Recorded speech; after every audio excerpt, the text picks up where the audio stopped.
we'll take a moment of silent personal reflection.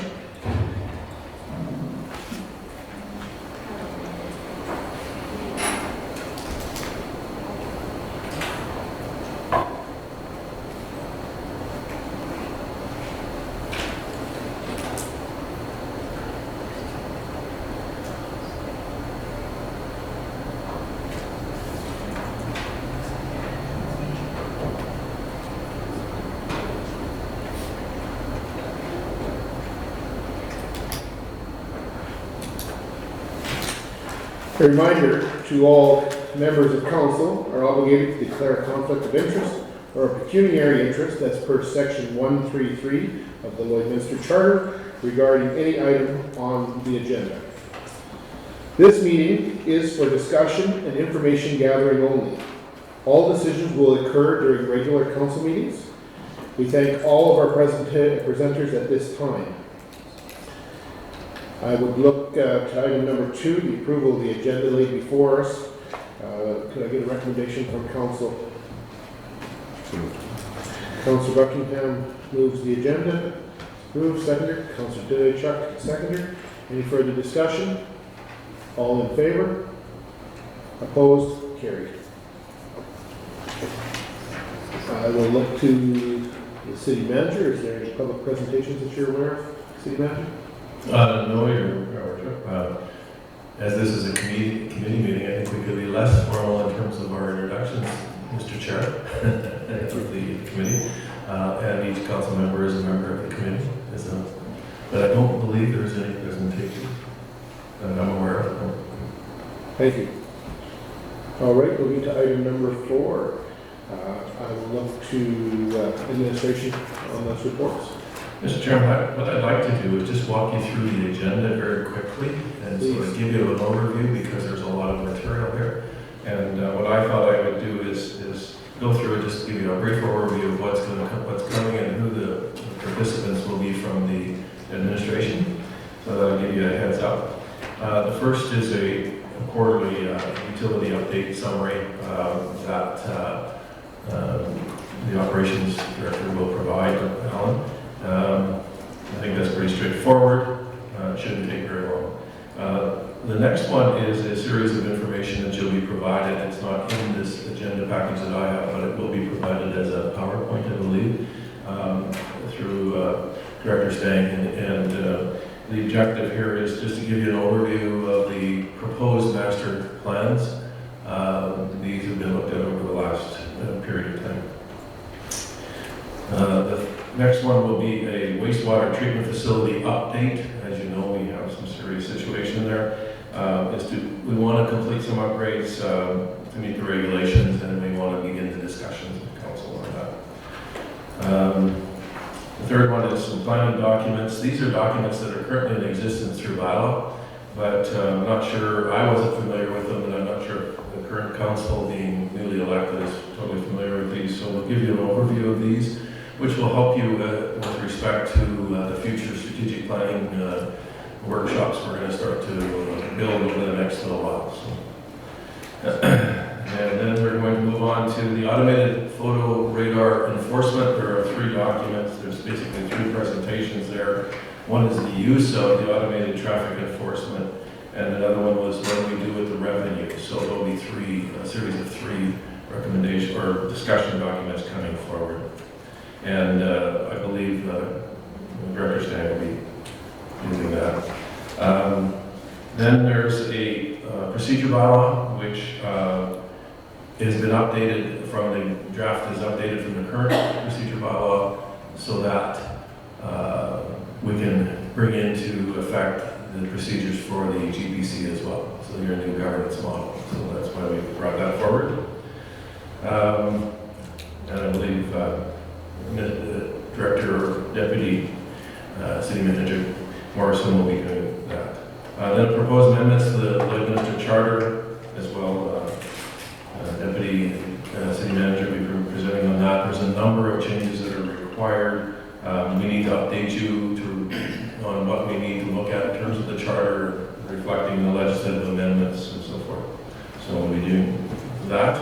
And And then we're going to talk a little bit about, and the next one is property tax cancellation or reduction policy, which is the acronym COPTER, which is your community organization property tax exemption regulation. We want to have a policy that council directs on how that will be handled when not-for-profits come forward. And then the final one is one that I'm going to present to you, which I believe is a foundational policy with respect to strategic planning. It's a draft policy for strategic planning. So with that, I'll move it back to you, Mr. Chair. Thank you, City Manager. All right, I will call Director Clifford to present on 4.1, 2017, utility summary. Thank you, Mr. Chair. Quarterly administration prepares a report on our utility function within the city, including information from the landfill, the water plant, and the wastewater plant. And this is the summary of the data for the first quarter of 2017. I don't think we need to spend a bunch of time. I think there are some points that I'd like to make sure that the council is aware of out of this report. The landfill report is the landfill report. It shows what we're able to recycle from the material that's delivered and what we're landfilling. And you can see that we do recycle a certain amount of material. The number that most people and what we base some of our success on for recycle is the curbside diversion. Typically, over the course of a year, we'll be in between 37 and 40% diversion of organic material and blue bag recycled material off curbside pickup. Obviously, that number is higher in the summer than it is in the winter, and you can see from the first quarter report that our diversion rate is only at around 18% for the first quarter of this year. When it stops raining and people are able to cut their grass, you will see a significant increase in that number. And that's typical every year. Just a quick note on treated water consumption. You'll notice that on the bar graph on the bottom of the page that in the report that our consumption of treated water is down in the first quarter. That is a trend that's been going on here now for about 2 years, where our consumption of treated water is down. We have gone from about 4 million liters per year, fairly steady over the past, for about 5 years. We've been dropping now to we're at about 3.7 million liters per year now. So our consumption has dropped off, and some of that is due to economic conditions, and some of it is due to initiatives within the team that our water usage has dropped. Wastewater statistics, I'm quite sure that everyone will be interested to know how our sewage treatment plant is performing. And you can see that in the report, I think that's the one more page, you can see that on the right hand side, or up on the top of the chart, the two numbers of interest will be the biochemical oxygen demand and the total suspended solvents. Those are two of the ones that give us a little trouble within our permit. As we are able to retain the material longer, those numbers get better. As you can see in the chart, you can see what the influent is, what the level in cell 1 is, what the level in cell 2 is, and then what we are going to the river. The longer we can retain it, the better it gets, and so we'll see some stuff coming forward on trying to enhance our ability to retain our effluent material longer on site to try and keep those numbers better. Although we are not currently within our limits on average, we are slightly higher. I can tell you that in April, our last two sets of results in April were within our limits in both BOD and TSS. And that is the report on utilities. You'll see this again for the second quarter, sometime in July.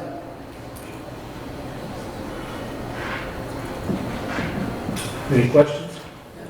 Just a quick question, I guess, as we look at the numbers, particularly on that wastewater statistics and being under or over, whichever we, in the red, is that more because of our inability to hold within the reserves, I guess the sludge or whatever it is, or is it more because we do have more chemicals coming in? No, I believe that if we were able to retain longer, Okay. that these numbers would drop some, yes. So what's going in from the community that really hasn't changed? It's No, what's capacity. coming up to us doesn't change very much. It's just our capacity to hold it is what primarily changes our treatment levels in the system that we're running today. Okay, thank you. Any other questions? Councilor Buckingham. Thank you, Worship. Looking at those wastewater statistics, is time of year a real factor in treatment there? Noticing that January is higher, February's drop, March is back up slightly.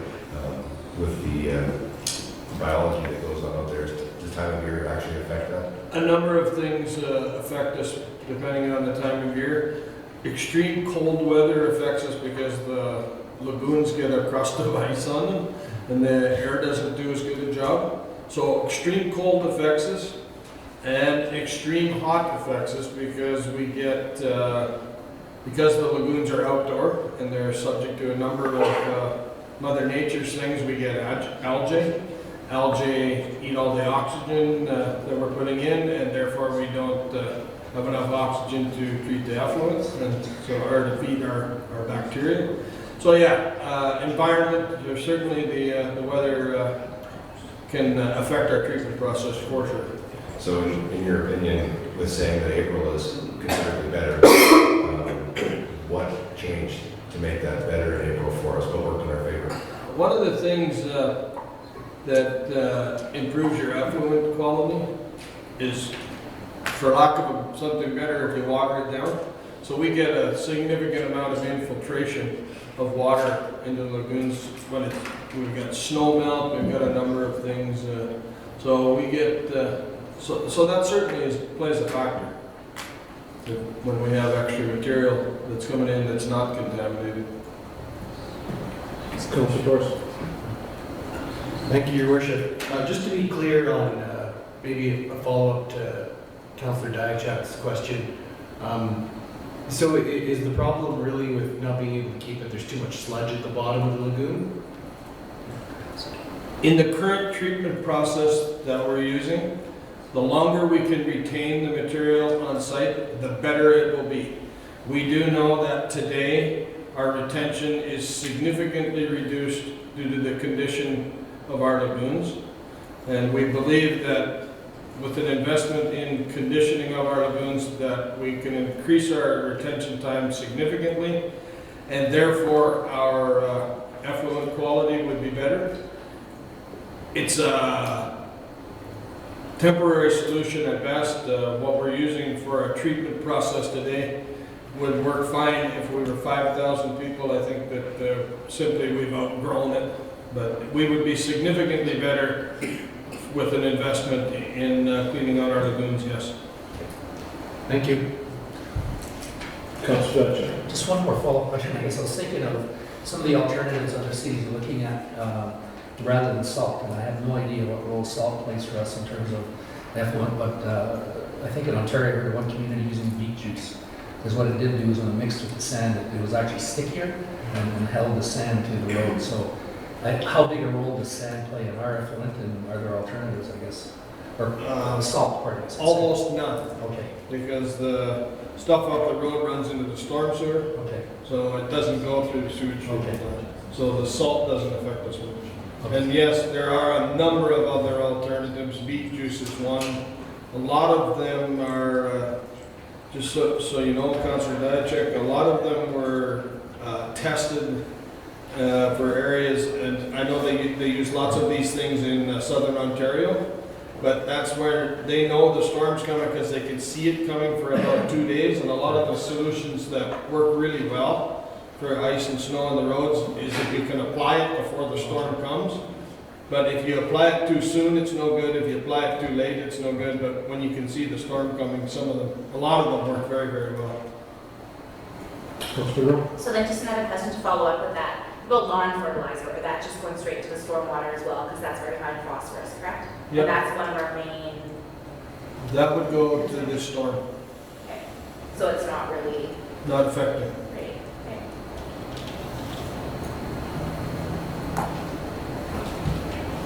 Director, if I could ask a question about the hydrocarbon contaminated soil that's listed, can you provide just a little more detail of what is determined to be hydrocarbon? Is that oil field waste? Is that downstream waste? Where does that fall? How do we categorize that? It could be either, but primarily today it's oil field stuff. So it could be though, if you've been out driving around town, they're doing a big excavation on a farmer service station site here in town, that soil could be there. So we have an agreement with a third-party contractor, and they have property leased from us just to the north of the landfill. And they treat the hydrocarbon-treated soil, or contaminated soil, bring it to a specification that's good for reuse or for landfilling or for cover, and they actually pay us to take it from them, so it's a pretty good deal. So, and it's a good source of dirt for us, and it's helping the environment because we're keeping it in. Okay, and I imagine the volumes, it was up in January, down in February again. It varies. It depends on their on how many things are going on and what they've got for business. Excellent. All right, I believe we'll look to council for a recommendation as to how we want to move forward with this item. It's simply, I don't think there's a decision that's required from council. No decision, that's your decision. Mr. Chairman, there's no decision. This is an information item, and for you to ask questions. And unless there was something popped up that you wanted to make a decision on, we just provided this for There should information. be information, we can have on from there. All right, thank you. Your worship, I thought we had all the sheets all ready to go to the next council. We make a motion on that, or? Well, Is that what you're asking? that's what I'm asking, yes, and I believe that what the administration is advising us is it simply is an information piece, Yes. and it will not even need to make it to the council chamber as a council item for a council meeting. If I understand it correctly, City Manager. I don't believe it needs to go to council. I don't believe there's any decision other than receipt. I agree with you, and this, beg your indulgence, we're just trying to sort through all of the elements of a new governance committee process. But there will be items that we present at GPC because they're just information, there's no need to go to council. There will be items that we present where we're looking for council's direction, and either it goes where you make a decision, go to council, or go back to administration for more information. So we've tried to cover all the bases, but we will ultimately, at the end of this meeting, huddle again and do a debrief and see how did we do and what can we do better. So, thank you. You're welcome, and thank you. And I think that's the important thing, Councilor Baker. Thank you, Worship, to our city manager and director Al. I think when you look at the agenda, there's actually two parts tied together. We're going to talk about the wastewater treatment plant facility and how we're doing there. So are these tied together? Like, okay, so we'll get some more of this when we get to that. Absolutely. Thanks. Absolutely. So being our first meeting as a committee, I think that it's a lot of learning to be done, but certainly want to ensure that this information is going to be public. So that's this information will be on the website. If anyone has any questions about wondering about our wastewater, our water treatment, the landfill activities, that information will be available to the public as well as at this point. So moving to item number 4.2, there's no further discussion. I will look back to Director Kafer. Oh, sorry, pardon me, Director Stanley. Thank you, Mr. Chair.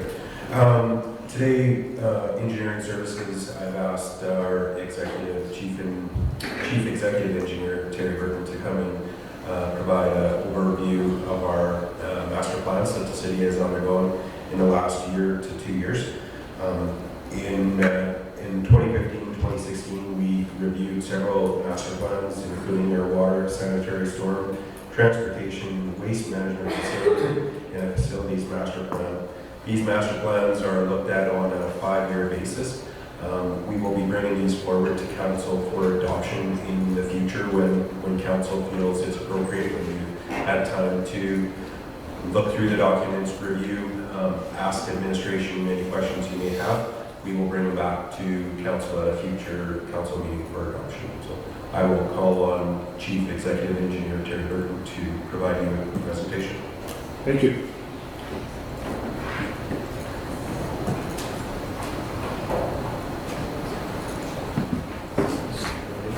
Yeah, just give me a sec here to get set up. No problem.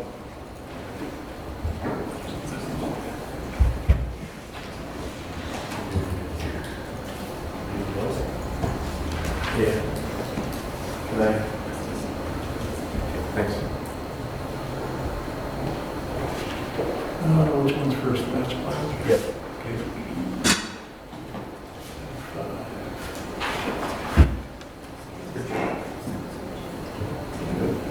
Here you go, Terry. Cool, perfect, thanks. Good. As Director Don mentioned, I'm here to give a little update on all of our master plans that we've completed in the last couple of years here. And these are very essential for us to learn how our current systems, facilities, all that kind of stuff like that. Oh, sorry, awesome. Whoa. Okay. Again, these are very important for us to understand how our current systems, facilities, and everything else are operating, whether that's capacity or actually functionality type scenarios. And okay, so assessing a current, the need for master plans, assessing our current conditions, developing models and forecasting tools. Most of the master plans, especially the infrastructure ones, not so much the community facility one, but the rest of them would utilize a model of some kind, a computer generation model that does an analysis of our current system, but also the predictability of what future impacts could have on those systems. And again, as part of the recommendations coming out of these master plans is a capital plan of upgrades and all that stuff like that. Typically, these are all been grouped in these master plans as being 5, 10, and 20-year horizons. You know, the 20-year being definitely a ways out there, but the 5 to 10 being something that we should concentrate on, more intensely.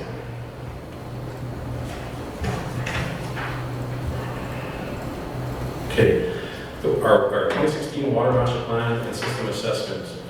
This master plan comprises of analyzing our water system right from the river intake all the way to the property. 2 separate plans were created in this, and that is, of course, the Water Master Plan, but also the Waterworks System Assessment.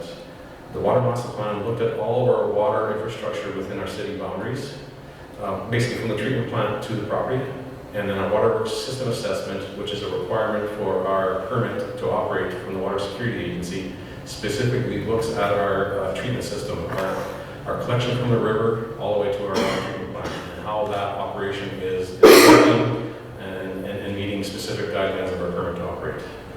Of course, the complete system of our water is, there's pipes, there's valves, hydrants, pumps, reservoirs, raw water intake, the pipeline from the river. There's a lot of components within that system itself. Some of the key recommendations coming out of this master plan, specifically on the existing side of it. So this is an analysis of just our existing pipe network. It recommends 25 key upgrades within our existing network just to improve fire flows. And of course, as you can see, they total of $34.2 million worth of upgrades based on our estimates. And this is throughout the city, all over the place, and not just in one key area.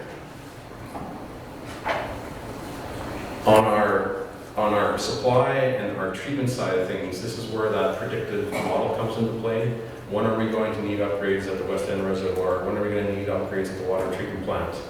And specifically on our supply system is, of course, the West End Reservoir and a dedicated fill line.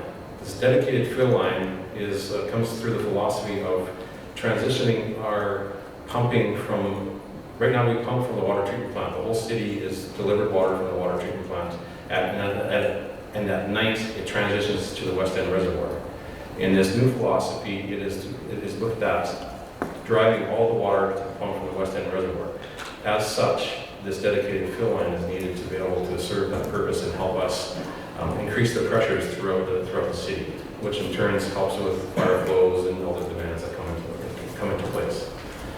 On the future treatment side of things is the looking at the river intake side of it. We have, at certain times of the year, the intake will stand up, and creating a river intake wind dam will help scour that, keep that sand away from that intake so that we don't have to shut down and backflush as much as we do. And of course, needing about 10 years to do something with our water treatment plant, expanding it to add more capacity for our future growth. Okay. On our sanitary system, again, similar to the water, the only thing on this one is this just looked at the collection system. It did not take the treatment side of it into place because we were already going down the path of upgrading our wastewater treatment plant. Another key feature of this master plan was flow monitoring, and we had a discussion about infiltration. We do have infiltration of storm water into our sanitary, and specifically on major storm events. And this typically happens through the weeping tile that's around everybody's houses. Up to about 10 years ago, all weeping tiles were connected to the sanitary system. And as such, if the lots weren't graded properly, or just because of some of the major storms that we've had, that infiltration would come through the weeping tile system into the sanitary. And it's quite significant. I can remember back in 2005, we had a major storm there, and I went to a smaller neighborhood and we looked down a manhole, and that pipe was full, and the subdivision wasn't very, very large at all. So there, to me, that was significant infiltration. Sorry. Catch this here.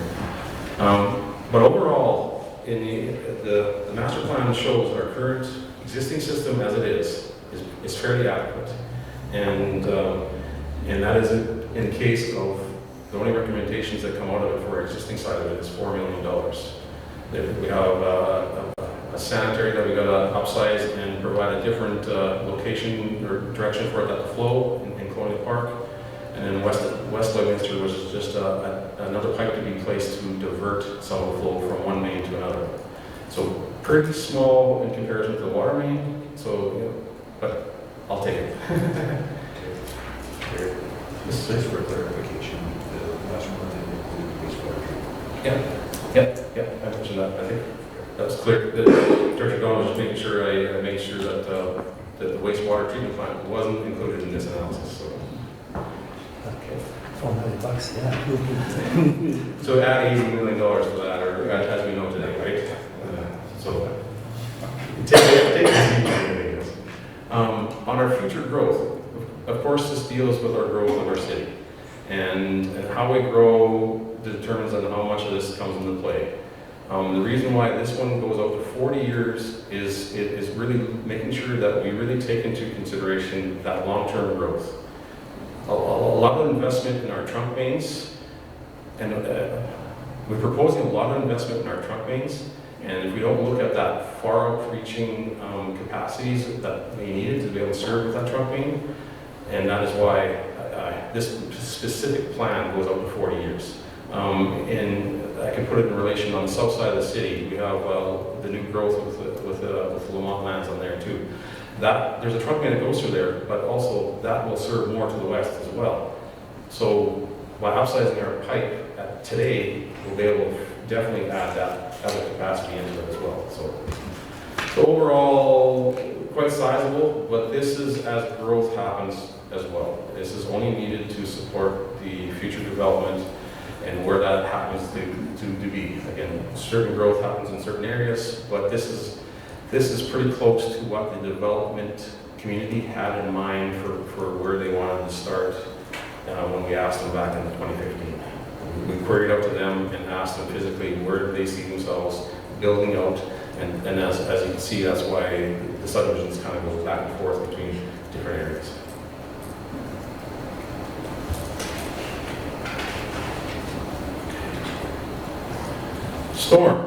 Storm, again, the whole system, and this system is a little more unique in that we're not just dealing with a pipe network, but we're also dealing with open channels, culverts, so overland drainage, storm retention lakes and how they actually interact with the whole system, and of course our Levy Evans complex that we are maintaining as well. Another unique one on a storm versus the sanitary and the water is that our neighbors also collect data and have master plans associated with how storm runs through their municipalities. Well, those we're actually taking in and actually analyzed as well in conjunction with our data with this. The big thing coming out of this one, last year's storms, and as you can see in the future slides here, really verified the need for some upgrades. As we've seen last year, we had some severe flooding to the north side of it, and that is one of the recommendations that was identified in here. This one was completed in draft form just prior to that, so it's good that it's verified, but it's bad that it failed too, right?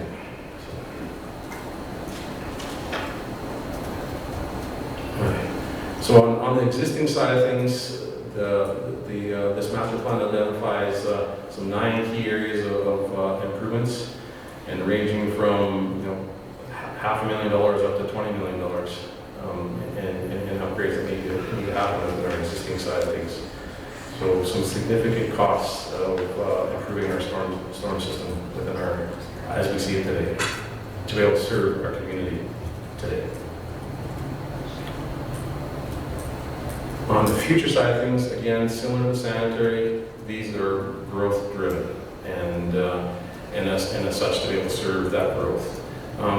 There is 2 options identified in the storm, and these 2 options, it comes down to one system needing 2 options. Our Parkview Pond that is sitting just on the west outskirts of the Bud Miller Park, that is identified as going 2 different directions of how that storm should actually go. North to our northwest drainage channel, or south through the future annexation lands and along that boundary out to the southeast of the city. So depending on how development happens, one way has more cost versus the other way, and one definitely has more hurdles to jump through. Going north, of course, with all the pipelines, the Huskies, the ATCOs, and all that stuff like that, there's a lot of hurdles to jump through to get to that avenue, whereas going through the new developed areas to the south will definitely have an easier way of handling it and bring it there. It just comes down to when we need to do it.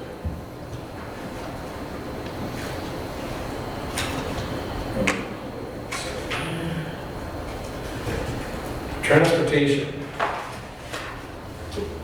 Just to ask, before we leave this, can we ask you a question? Back to that one. So there are a couple of things. One is, I guess, when we talked about like up to a 40-year plan and expansion, how does that incorporate the notion of annexation in each of the areas as well, and potential in those?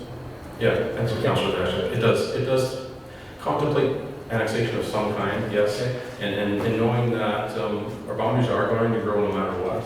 So we always have to keep that in mind. And again, to the south is a little more unique in that we have the future bypass happening. So there's only so much area that it's going to come into there anyways. So it's a little easier to understand exactly what that 40-year plan should look like versus, say, the north. North could go a long way, right, and stuff like that. And the west end reservoir, so is that a new location, build over on the current site where it is, or? No, that one specifically is expanding that one. Okay. Because we built that one about 10 years ago, I think it is, 10, 12 years ago. And we did the first phase of that, and currently there is an underground facility and then an above ground tank. Of course, moving the above ground tank at some point in time, and then start building another few future cells on top of that, or beside it, I should say. And then the last question, if I might, is that I see as you've listed the recommendations there, is there any particular, are they listed in priority, or is that still to be done? And just trying to see what process you use in terms of this emergency first, which one fails first, or, because there's a whole list and it's kind of where do we begin, right? Good, very good question. On the future side of things, that is growth driven. So how growth happens is where that one will be prioritized from that side of things. On the existing side of things, it really comes down to a couple options. It's really other capital projects that may be happening adjacent or on the area, including them in that, or they are in this case, the consultant that worked on each one of them gave them their best guess as what priority they should be. So in most cases, that's how we'll tackle them. But again, there's logistics in other capital projects that come into play. Okay. I just had one comment. I know that we was at Wilton and they had created a poster, if you like, but it was a visual representation of all the work they were going to do, the roads that needed to be done, paved and gravel and whatever, and they had a color code to say this is what we're doing this year, this is what we're doing next year, and this is what kind of then the best guess after that, right? Do we have anything like that to represent the work you just outlined in that area? Or? That is the next steps as part of this process. Yeah. Councilor Schwartz. Thank you, Your Worship. I just had a quick question in regards to some of these costs, because I know I've seen in some planning documents that you see contingencies, because we have no idea how much things are going to cost in 20 years, but are the contingencies in this as high as 50%? They can be, it depends on how far outreaching you're going, right? Okay. They are doing it their best guess, but it could get up to 50%. Most cases it's 20 to 30. Okay. But there is, obviously it would be a lower percentage the closer you are in terms of... again, these are high-level estimations of the project. So they're basically saying, like on the storm side of things, they're saying that this storm pipe needs to go from here to here. They're just taking strictly a dollar value of what that pipe would cost to replace, and then adding a couple percentages of, I shouldn't say couple, but adding some contingency items, numbers in there, and then coming up with this estimate. As these projects become closer and closer to reality, that's where the fine design comes into play, and then that's where we get a lot closer in budget estimates. Okay. Thank you. Thank you, Your Worship. I guess when you look at the numbers, they're overwhelming if you take them all in at once. I don't know, $100 million are there, but lots of that. I think there's one thing that has to be done, regardless. You just forget about the money for now and say what's the most important thing that has to be done first, and then figure out how we can finance that. Because if you look at the whole thing, you say, I'll never get anything done. I know, for example, just by observation, a couple of bad spots in the city, and I know that Don knows, and probably Kirk and everybody, and that's at R.H. Freckle Lake and Highway 17 North. Under the highway there's a real backup there twice now that I know of, major backups. Right up the surface road on the west side and north of 62nd, backed up halfway down that walk. So, I mean, whether that's the priority or not, I don't know. We did invest some extra culverts under 75th Street. Is that what it is? The dump road? 67th Street, pardon me. We put new culverts in there to get capacity. If, I just say, if that's an example of a one that needs capacity, that one at 50th, I realize you want to lower the road too, but can we wait till we rebuild the one-way coupling? I don't know, but I think what's really important here for council, administration, to bring back their most severe areas that they need to fix. And then we have to focus on that and get one done at a time. Because if you look at that, you go, oh, so I do know that on the potable water side and the West End Reservoir, when it was built, from day one, for example, a dedicated line, we even applied for grants for that. The city applied for grants. Whether that's as big as neat today as it was 10 years ago, only you folks can tell us. But I think we should, we really have to focus on some A's, B's, and C's, or 1, 2s, and 3s. So, thank you very much, Mr. I can maybe provide some context.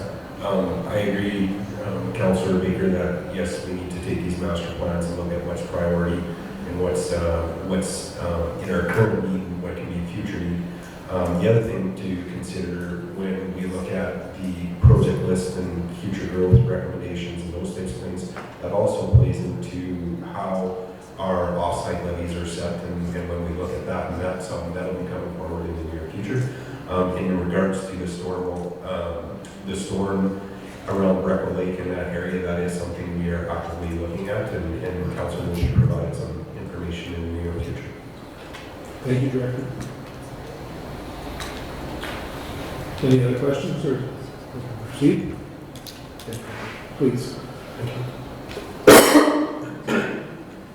So on the transportation side of things, this master plan provides analysis of all the movement of people and goods. So this is utilizing our trails, our sidewalks, roadways, truck routes, dangerous goods, pedestrian cyclist circulation.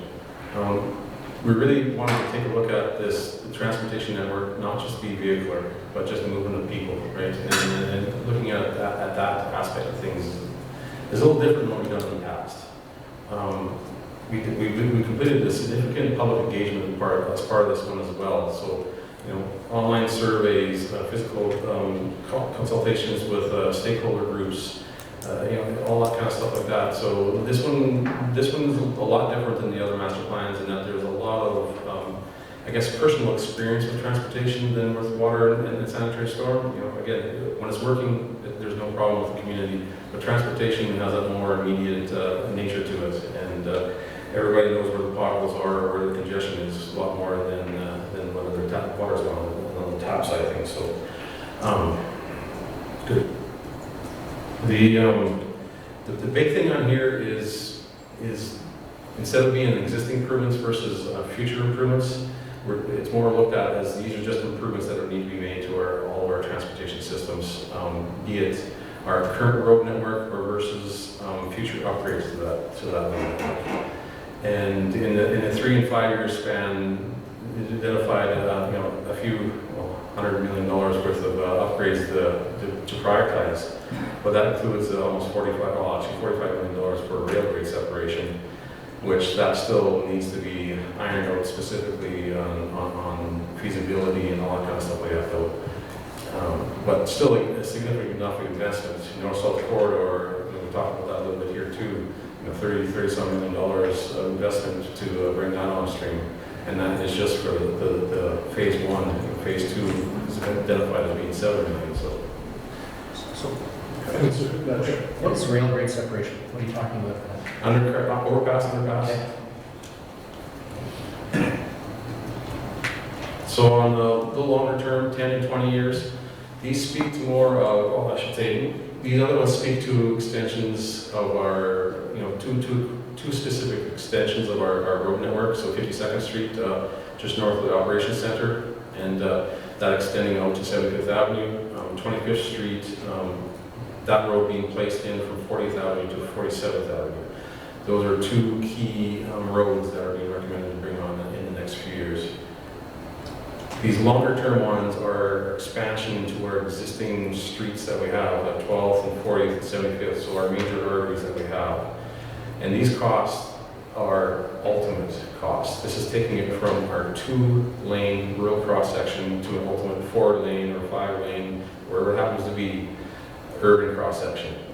There is implementation phasing type scenarios that we can go down that road on in these ones, and not just like say on the first one, $15 million. No, we can do an interim phase of just doing 2-lane urban with some other auxiliary lanes, and then at a future date bring on the following 2 lanes of implementation. So kind of definitely staging that total cost.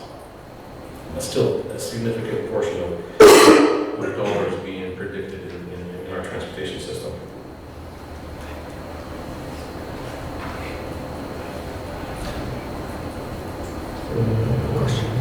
Councilor Judge? Yeah, if I I'm trying to figure out the number of the street because if you come across College Drive and past Auto Roll and keep going straight west towards Husky, at some point in that road just stops there, right?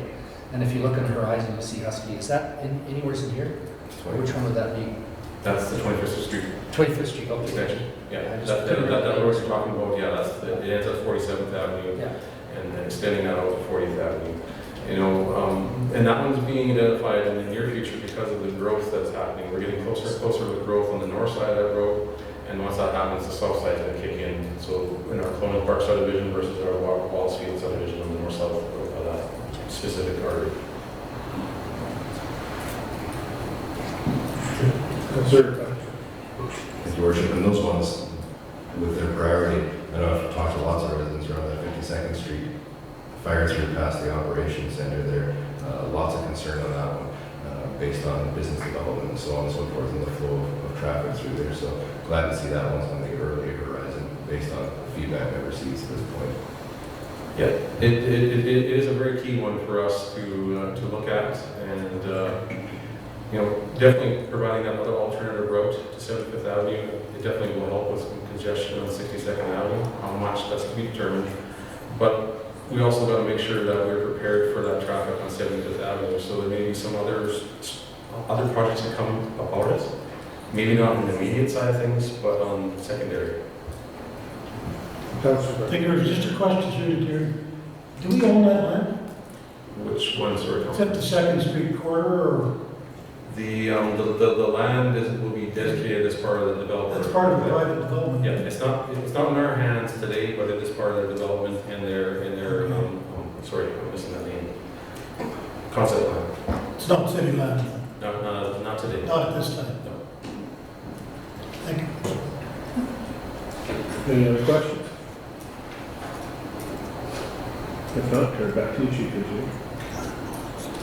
So that is the transportation side of things, and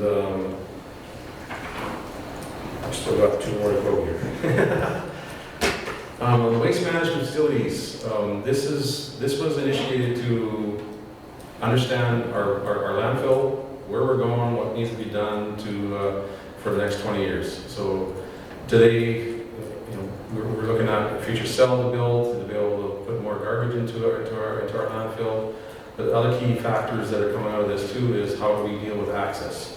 So access is a safety concern off of 40th Avenue at times, traffic back up on 40th Avenue, it's a fairly major artery, versus looking at an access that is on 67th Street, which is right now the access to the wastewater treatment facility or plant. But also looking at what buildings and other facilities that we may need in this next 20 years as part of supporting the landfill and its operations. And of course, a phased implementation plan similar to our other master plans in that process. So the master plan identified about $30.8 million worth of upgrades, new stuff. And as we talked about phase 1.3, that's work that we're actively working on right now, getting the design done, and that's for the new phase 1.3 is for a landfill cell.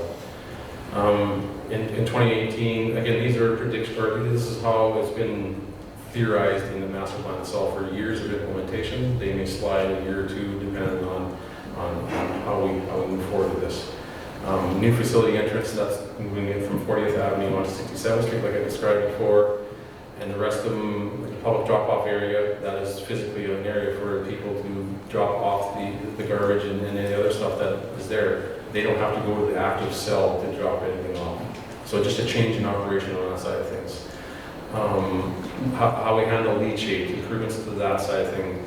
How we, the maintenance building. So adequately having a facility there to maintain our equipment that we have on site. And in the future, doing a true snow disposal area that may meet new regulations that may come down, or just for us to move forward with that. So what I'm seeing there, Chief Engineer, is you're saying we're going to need a proposed phase every 3 years to the landfill to manage our waste. It's about 3 to 4, yeah. And it's being prepared for it, starting that process 1 year and then construction probably the next way. So again, that's where that leeway comes into play on how that comes into place.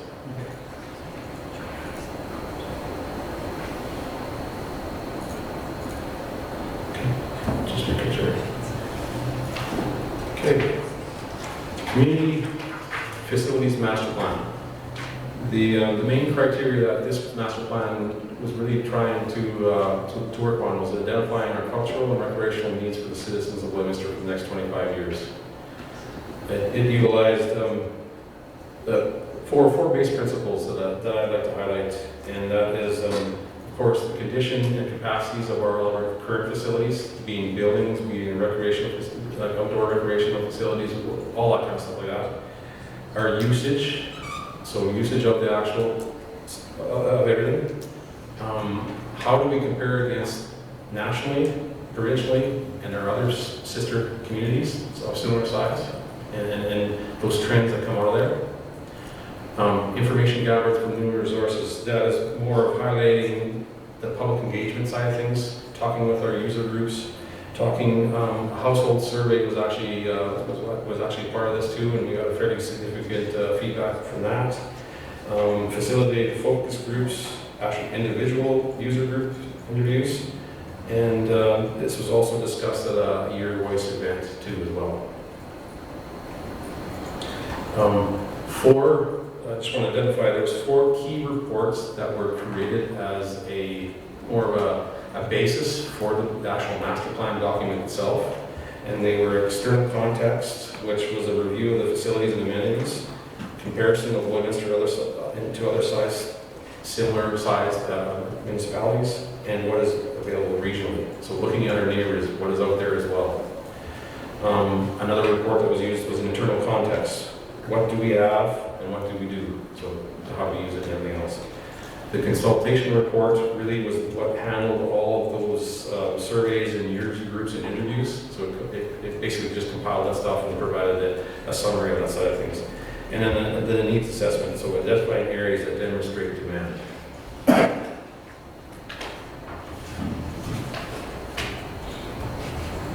So based on all that, 9 key recommendations were established within the master plan.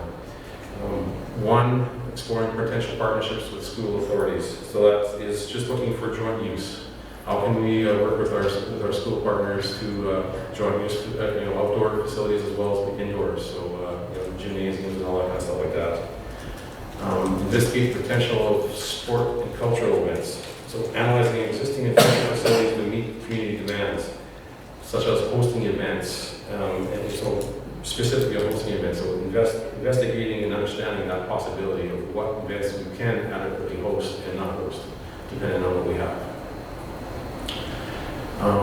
Investigate the feasibility of new facilities. So this is more of, okay, we got what we got, what else would potentially we may look at. So studying the potential for new facilities, such as a pool, field house, ice arena, fitness, and they identified a synthetic turf facility as well. And so more of that soccer pitch type stuff. Reinforcing the downtown core through development of a library facility. Again, we've heard that a few times about the need of a facility that we can move the library into. So coming up with a study that really enforces that and provides an understanding of how it can actually come to fruition. So promoting our Leominster history and culture. So this one, again, promoting that history and culture through the redevelopment of the Leominster Cultural Science Center. Developing a funding policy, so development of a strategy to encourage sport and other community groups to invest and partner with the city. That was that key recommendation. So establishing a monitoring process. This was more to identify and keep working on the process of understanding our usage, our population growth, as well as our condition of the key facilities that we have. Manage supply and demand within all facilities. Again, what can we do with our current stuff to be able to meet demand? We may not be able to meet all of it, but we may be able to improve some through looking at within. And then the last one, enhancing outdoor facilities, so just continue investment in outdoor recreation. Councilor Batchor. If I could, in the planning process, was there ever any initiative that was attached in any way to partnering with Indigenous and First Nation communities? Because certainly as we become engaged in this truth and reconciliation meetings, and I certainly get to hear more now. We do have an Indigenous officer. He has a different title, and I'm messing it up for him, but I mean, there's a lot of conversation about how there could be a First Nations presence in our community in multiple ways, whether it's an interpretive center or whatever else, but that didn't show up in any of the processes at all, Victor. Yeah, thank you, Councilor Dodge. As far as I know, what the report did was look at what our current facilities are, looking at the building conditions, looking at what our user groups were telling us from a user perspective, and then projecting out for our population growth. I would have to verify whether one of those user groups was the Indigenous groups within the community. I would assume that there would have been some connection there, but I would have to verify that. I guess you just see that there's partnerships where Onion Lake, for instance, hosted a provincial hockey tournament. They used our facilities as well as theirs. Other events where they're hosted the summer games of sorts, and they used our facility, that sort of thing. It just seems that if the potential is there to partner in some way and share the cost and presence, why not? Yeah, absolutely, and that's currently already in process, as you indicated. There's been several in recent history, and we do continue to partner with Onion Lake in the Indigenous user groups in our community. Thanks. Please go ahead, Chief. Just finally, on the next steps of these master plans is, definitely bringing them forward and having council adopt these things in principle is key. Again, set in stone as these being our master plans that will guide growth and development within the city over the next 20 years. Again, we'll be looking at this in five years as potential for updating, but that really depends on growth and how much we have, how much actually we have. I know when we did the last version of these in 2009, we were really scrambling trying to use them once we got to that point in 2015. They were very outdated by the time we got that, but we went through a very significant growth increase in that time. So the second thing is compiling and prioritizing an achievable 5 and 10-year capital list. I think that really goes into what Councilor Baker was bringing forward is what can we actually achieve in the short term with all the stuff. We're talking some big dollars within most of these plans, so coming down to what can we actually do within this thing. And then, of course, going along with planning, coming up with a funding strategy that will support that as well. Any other questions for Councilor Forrest? Thank you, Your Worship. Just a general question. With these plans, because they are on a relatively short cycle in a way, and then always changing, and estimates change as things happen. But how long is normally the timeline between we're going to get this study done, you get the report back, you start making decisions and planning based on actually having the report? Is it normally a 2-year process? Thanks, Councillor. Some are quicker than others. It really depends on the depth analysis we have to go through. I know the transportation was definitely closer to that 2 years. That water one was closer to 2 years because of the two pieces and the two components. Storm was probably around that 6 to 8 month range. And so we've been holding on to that one a little bit. And again, we started half of these in 2015 and half of these in 2016. So it's not like we did them all in 1 year. It's just how they all merged together. Another question. Of the ones that we've done, are any of them adopted right now are adopted in principle? None of them are? None of them are, but this is the first time bringing them forward. So I'm just curious, and this is not meant to be a criticism because it would be a criticism of myself if anyone's off, definitely not. But we've made decisions already based on the information in these, although we've not adopted them in principle as though they were fact. Is that kind of normal part for the course, or are we still working out the kinks on some of these things before we're adopting them in principle? Because like when we look at the stormwater utility, we've already made a decision based on that, but we haven't actually adopted it as fact. Anyone? Yes, I'd love to speak to that. And yes, these master plans and the planning that's gone on, my understanding has generally been done by the professionals hired by the city. So we've taken that and brought it forward to council through budget processes and approvals for expenditures and carried on. And this process that was recommended through your governance audit picked that up and said, look, some of this needs to come to council. You need to have the discussion and the debate about what comes first, with the horse or the wagon. And at that point in time, we set in motion some strategic plans that lay out how you're going to proceed.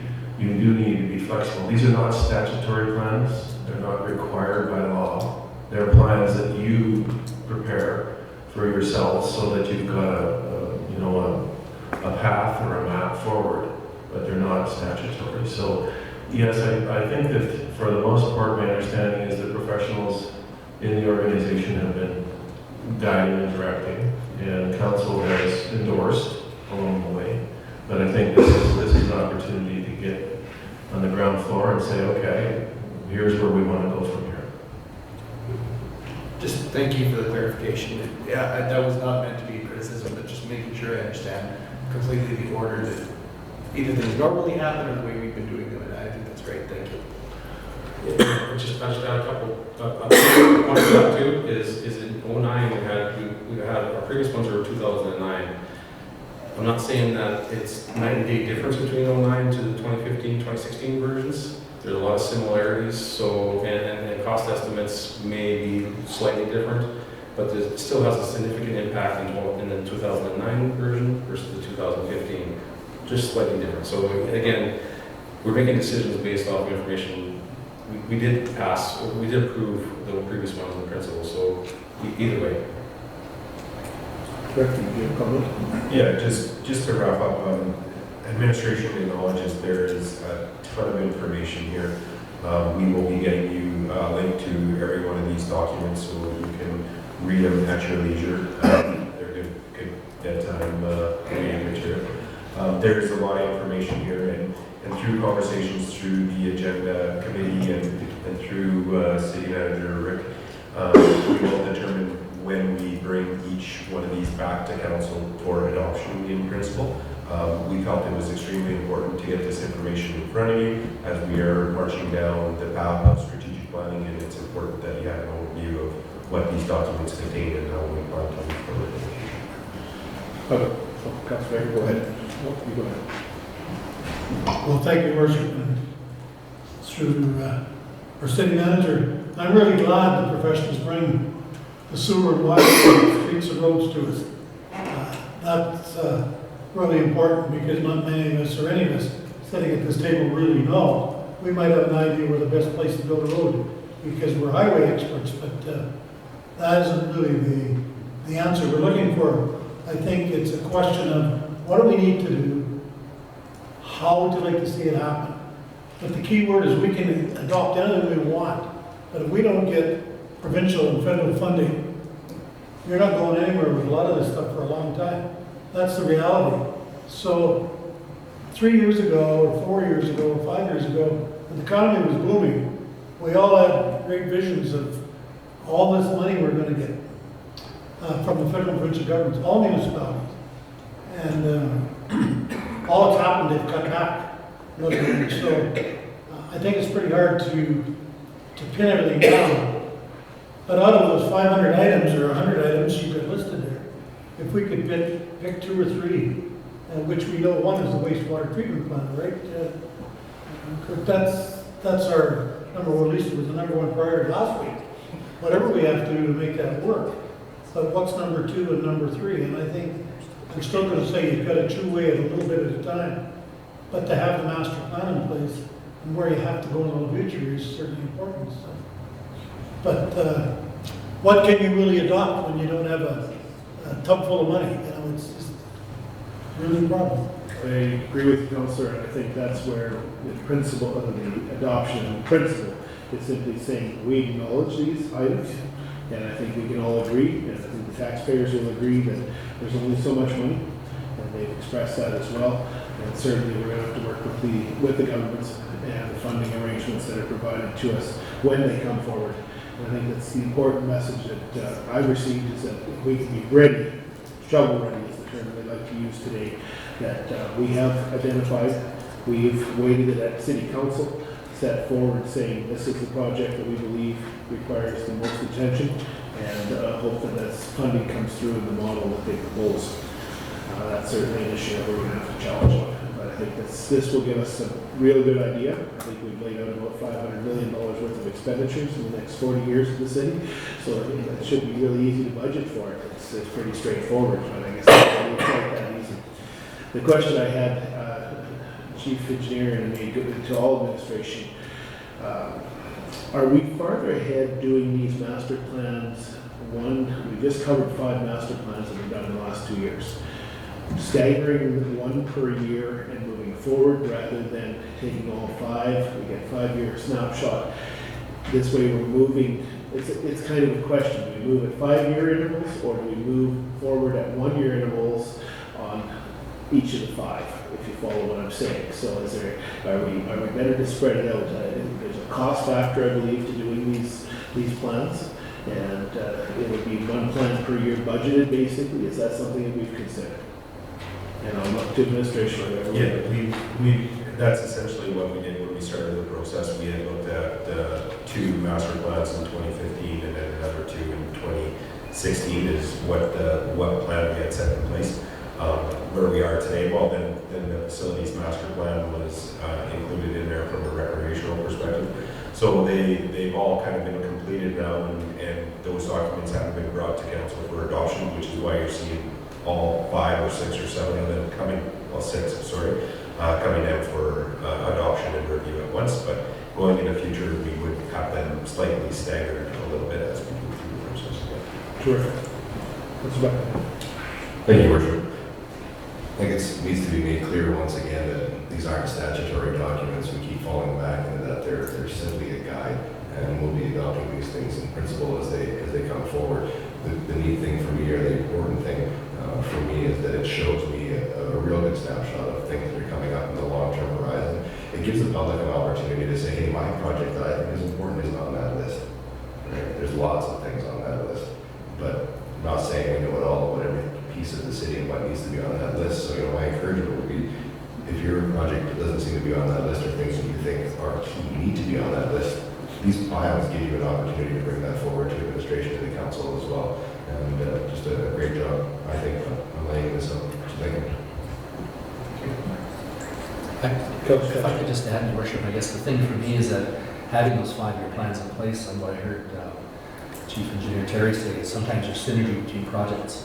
So knowing that maybe that project is down the road 3 years, but because you've got the opening in the ground today, it may be wiser to say we're going to pull it forward. So I think it's important to have that plan in place. How you operate, though, I guess, as I hear you say, it's 1 year at a time, but knowing that full and well you're going to get to that place anyways, allows you to sort of dive ahead and pull back, because in the end it's going to save you money.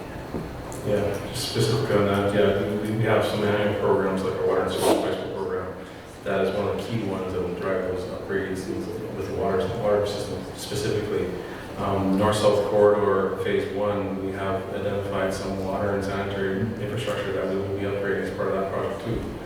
So it is trying to plan that and incorporating those things into all of our capital projects as we move forward, yes. Absolutely. And I think that the map that comes with Biochemical, so that vision seems to be a heck of a way to go, laying over top of when you're doing water, sewer, and road repair, making sure we don't step over, as someone asked, hate to lay asphalt this year and have to dig it up next year to replace the water line. Councilor. Yeah, I was just going to say, I think you're also working with APCO and some of the other contractors out there in the same type of thing. You know, the city was waiting for a back alley to be done, and APCO had that on their plans, and so you're coordinating with that as well. Yeah, it's making sure that we can actually build it when we want to build it, right? And as you're referring to, working with Aqua Gas to lower our gas main so we can build up an alleyway and pay that. If we do it ahead of time, it doesn't cost the city anything to have that gas line over. But if it becomes an emergency fix or whatever else, like the timelines, they could come back to the city for costs for lowering the gas main. So it's knowing all those needs. Let's do it together. Anything else for Chief Engineer? Thank you. Thank you very much. Good work.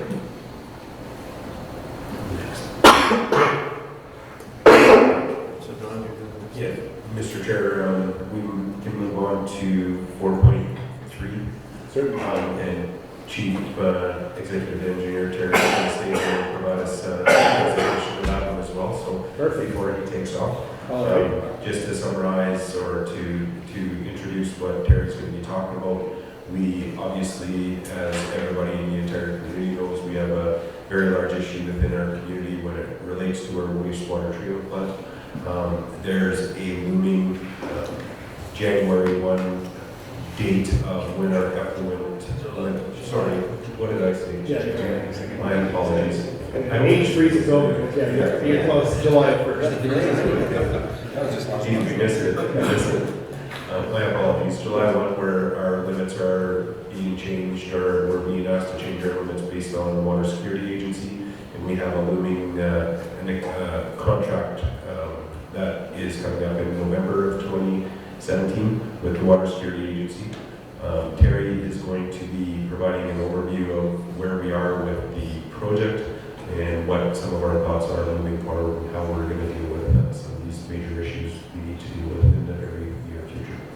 Thank you. Chief Engineer? You got me again for a bit.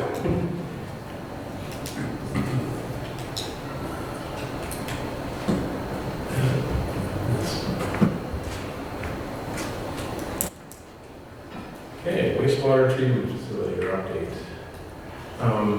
Earlier this year, the council awarded the owner's engineer for the wastewater treatment facility. The owner's engineer was going to help us through the design and build process for a plant, for a new plant. And just want to give the council an update on the work progress to date on that side of things. So the major thing that come out of, to date is we conducted a project scoping workshop, which we identified key objectives that will form part of the RFP process. These are very key in the design and build process to make sure that the proponents will meet that criteria. And if you go down a typical design, that stuff will be ironed out already, but you really want to make sure that key things are put into these documents so that they know that they have to meet these as a minimum no matter what. So of course, limits is definitely a key one. What limits are they going to be asked to meet? Design criteria, project transition. So how do we transition from their aspect into our hands? Budget, design life, training. Again, what does this really mean? How do we train our staff on a new facility? Equipment. So this is more identifying, is there some key equipment that we want to have in the building that we're used to operating, or that kind of stuff like that. Building space requirements, so what facilities do we want inside these buildings as to training rooms, offices, that kind of things. And another major key one is project boundary. What boundary is this design builder going to work within? So what's included in their work, in their scope of work. As we went through this criteria, questions started coming up. And the biggest question, of course, is the budget one. We're very, very concerned about the budget side of things, and that really brought a concern forward as to how do we pull the triggers on these next step processes if we don't have the budgets in place. And I'm sure that's a concern all in this room, 100%. So at this point in time, we put things on pause, and as Director Don mentioned, we really want to pose a different approach that may or may not, again, this is up for discussion, that we'd like to go down. And so I want to bring that forward as that.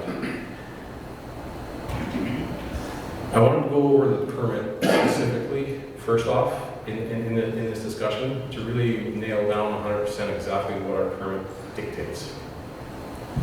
Our current permit expires on November 1st of 2018. We've been concentrating on the limits change, which is July 1st of this year. But the other key component of our permit to operate is upgrades were to be completed by December 31st of 2016. So there's a couple parameters there within our permit that we missed. However, maybe we missed, period. The parameters here are very similar, actually absolutely similar to what Director Kiefer brought forward as to results, where we're operating with our permit and everything else. I got a snapshot of February. He had a little more updated numbers than I did, which is fine. But it really shows where we're at that point in time. So ammonia being 42 compared to 7 or 8 after July 1st. Our phosphorus levels of 3.9 instead of 1.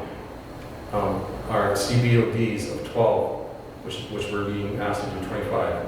Great, but that number does go over 25 throughout the year, and it varies as we heard before. Our TSSs, we match the criteria 100% here, so it's another pass, but again, that fluctuates as well. While coliforms, we passed both of those, no problem whatsoever. But our acute toxicity, it was a failure at this point in time. And that is one of the major criteria coming out of the federal side of things is if you heard in the industry, the fish kills, so they actually analyze it and see how toxic is the sewage and how it impacts the aquatic life. Because of that failure, our operations team is actually having to test for that toxicity side of things every 2 weeks instead of quarterly. So we have a significant change in how we test based on that side of it.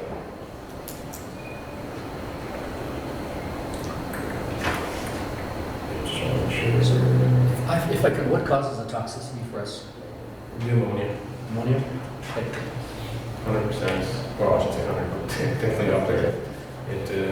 That is a key criteria of the toxicity side of things. Phosphorus is the key into it, but ammonia is the majority player. So on this one, this slide, I wanted to show how do we compare to some other sister cities. So I posed a question to North Battleford, City of North Battleford, and City of PA, and what are they being tasked to meet? And again, nothing leaps and bounds different, except when you see on the CBODs and TSSs, there is a fairly significant change in that on one of them, anyways. But that is based on their treatment system that they have in place. They're able to meet that fairly consistently, and thus the change in lowering those numbers. What was the other one I want to bring forward on the coliforms? Again, some changes on the coliform side of things, but that again comes down to their treatment system. Both cities have UV disinfection in there, which takes those numbers down quite drastically. So that's why they're being engaged at a lot lower level than we are as well. So again, all these permits are really governed by the treatment system that you have in place. And that's where we are at with our July 1st permits, is how a lagoon system should operate, but also how our receiving body can take our effluent as well. And that's why some of the small changes were coming into play on that one. What else do I want to bring here? Yeah. Okay. So on moving forward, we really want to take a step back and really figure out exactly which direction we really want to go down. We've been going down this $80 million, $100 million bandwagon for a while, and and as of today, we're still unsuccessful in trying to fund that solution. So, when we talk about a phase 3, a 3-phase approach to this thing, phase 1 is where Director Kayford talked about desludging or hinted about desludging of our lagoons. That will help our system, definitely. It'll help our CBODs and it'll help our TSSs, but it'll have actually almost no change in our ammonia. The lagoons do not, and that process of how we do lagoons, do not process ammonia. That would have to take some other treatment types to be able to tackle that side of it. But definitely will provide better treatment of those key factors. And what's being proposed here is do we take a step back and do we look at interim solutions that can give us a 10 to 15-year horizon that we can meet permanent conditions whatsoever, and then we can come up with the ultimate solution to building the end-all, I guess, mechanical treatment system that we were striving to go down this road for so long. On the graph there, I kind of threw out a few examples of what interim options could be versus long-term. There's others out there. That's just a quick little snapshot of what it could be. Again, don't ask me what those specific ones are. Some of them I know, some of them I do not either, because they're not used as much as others are. So, you know, MBR, BNR, those are the two key ones that we were looking at in our approach up to date. So, again, the graph shows better quality and more it's going to cost us to definitely put into place. So are any of those interim options going to deal with the ammonia and phosphorus? The interim options will be, that'll be one of the key things that will have to put in place to be able to handle ammonia, yes. Yeah. And it's an estimate of about $30 million to do that. But again, that's a high level estimate at this point in time because we really haven't went down that road of really identifying what could be there, right? But again, that's just an option that we can look at. Darren, just before you move on, just to maybe add some more context to it, we've done a lot of work on our wastewater treatment plant and what we felt or what we believe is the most appropriate way to go down the road, which was a full mechanical plant for a city our size, what other comparable cities were trying to achieve. And that's what we went through the design process over the last, I don't know, 5 years. We've also been trying to secure funding from our provincial and federal governments in order to achieve that. We had an extension from the Water Security Agency 3 years ago, I believe it was, I'd have to verify that, in order to help us, give us time to put something in place that was going to improve our limits. Where we're at today is we have got minimal funding. I'll say minimal because I believe we have received a little bit, but we haven't received what we need in order to move forward in a full mechanical plant. So we are starting to look at, okay, now what? And the okay, now what is me breaking it down into a couple phases. Phase one would be looking at investing some capital to improve our current system, which would improve our retention, and Terry's going to speak to that in a minute, which will help our effluent quality out the back end. And then look at what solution we can put in place that fits Lloydminster's funding abilities in the next 5 to 10 years, and something that will give us better effluent out the back, where we can work with our Water Security Agency in order to come up with something that's achievable to make some improvements there. And in that interim of, while we're working through phase two, we're looking at the future ultimate plan of how and when we get to a complete full mechanical plant that will give us the best quality effluent. So just more clarity. Just as a follow-up question, I guess when I see interim, that I always think of it's a patch as opposed to a long-term solution. But given this moving target that we're getting from the feds, will these interim solutions, I guess the question, you guys know it, I guess it's just more of a, for me, a question mark as you're going through it. So the last 3 years, and have we, put more good money after that in a sense, because all we've done is delayed it because we can't afford what we really want to do? And I guess that would be part of the discussion we get into, because if these interim solutions can only go to a certain point, and that point isn't going to get us close enough to the end point that we want to, what have we accomplished, I guess? That I think is one of the things that we chase a lot is what is the ultimate, what is the limits the Water Security Agency is going to be expecting out of us in 10, 20 years. I think part of the process is trying to define what that is, so we can build a system that A, the municipality can afford, and B, it meets the criteria of what the Water Security Agency is trying to. Without knowing what that limit is, we really are chasing a tail that we can't catch. We could do anything which will improve our limits. Is that something that's going to be sustainable for a long period of time? That's where we need to get some collaboration and direction from the governing body. Council Thorson, I'll come back to you, Council Beckman. Thank you, Your Worship.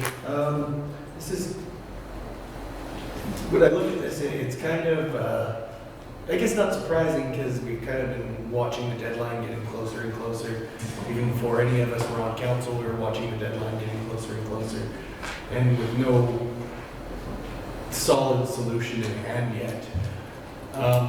My one-word question would be for Deputy Manager Kirk Morrison. If we called EPCOR or an EPCOR-like company, would they still pick up the phone? Or did we burn that bridge? Just a general one-word question. Just if none of these options work and we're going to end up spending $30 million to replace it with a $100 million facility in 10 to 15 years, would they still answer the phone if we called, as far as we know? Well, I think the answer to that is yes. And I think as we're looking at the capital investments that are required within our wastewater treatment, as well as within our stormwater treatment, as well within our water distribution and our transportation system, really bringing these master plans forward as part of the strategic planning process is really important to look at the overall picture of how we're going to tackle this. Certainly right now, the best case scenario is that the City of Lloydminster gets approval for 2/3 funding for a mechanical treatment plant, and we move forward. Certainly, that isn't the case that we're at right now. We don't have that case scenario, and so in order to move forward, one of the options that we're suggesting is a capital investment of $3 million to desludge the lagoons, in conversation with the provincial government of Saskatchewan, who is the regulator, to ask for a permit extension. And so I think it's probably where we're going to go with the rest of the conversation is this interim strategy. Thank you, Deputy. Before Councilor Baker, did you have a question, Councilor Fagan? Just as far as this owner's engineer, is he, when you said that it's paused, is he still on staff or are we still utilizing? For all intents and purposes, they're on hold. They're not doing any work as we speak. I had them complete a couple of things that were in the process, but as of this point, they're on hold 100%. And definitely understand our scenario that we're in. They've been quite actively involved in helping us through this process, so it's quite appreciative of that as well. Councilor Baker. Thank you, Your Worship. Like many things that go in a wastewater treatment system, there's a source. And if you compare the volume that we put through our plant compared to other plants, are we high or low? Like say we do next millions of meters or whatever the report is or director health. Like, there's lots of plants in the country, and I do know the one plant in particular from a fairly decent sized city that ran into the same problem with phosphate. And that happened in about 2007 and 2008, if I stand to be corrected. So if we have an extraordinary amount of ammonia going into our system, or whatever phosphates we want to call it, where is that source? I'm not asking for answers today. Where is the source? Is it just a combination of the households? Is it anything in particular that's causing this spike, if and above, we're way above municipalities of similar sizes? You know, because sometimes you could, if it's only one item or two items, you heard of pre-treatment for other issues that go into your storm sewer, or pardon me, your wastewater system. And I don't know a thing about it. But I know something must be steadily increasing this output. And is there any way to identify it? Thank you. Yeah, thank you, Mr. Chair. So I think to answer, I don't believe anything has increased in order to cause the problem. It's more of, well, I guess something did increase. It was the number of people living in our community. So our lagoon is sized for I'd have to get numbers, but we're not sized for the amount of volume we're putting through. So it comes down to a treatment process, which doesn't allow us to treat the phosphorus and ammonia in enough time as the influent is coming in. My understanding is our total volume through our facility is relatively average for similar communities of the same size, and it comes down to the pure treatment process, not having the ability to treat that much volume. Just to add a little bit to that, our lagoons, that system that we have today was built in '85 and sized and designed for 20 years worth of growth. If we were to build a lagoon-based system today, just theoretically, we would need another third of the cell, actually another cell on the cell. Consultants basically told me 500,000 cubic meters versus 800 in a new system. So lagoons are sized appropriately for what they were, but today, of course, as Director Don mentioned, our growth has surpassed it, and so it gets into that time of treatment, and then the ability actually to treatment through ourselves is limited because of it as well. Would a bigger cell help the cause? Potential, yeah. So, But that's part of the stuff Yeah. that we would take as part of the interim side of things. Again, that was just theorizing that this is a possibility, and there's a multitude of things that would go down. Desludging is definitely a first step in the process. We definitely have, here I might as well continue on here, on phase one. The desludging provides actually, based on what we have for levels in there that we actually surveyed, additional 10 days of treatment through our lagoons if we desludge all of them. That's all 3. So that shows you, that goes from, I think it's a 39-day storage.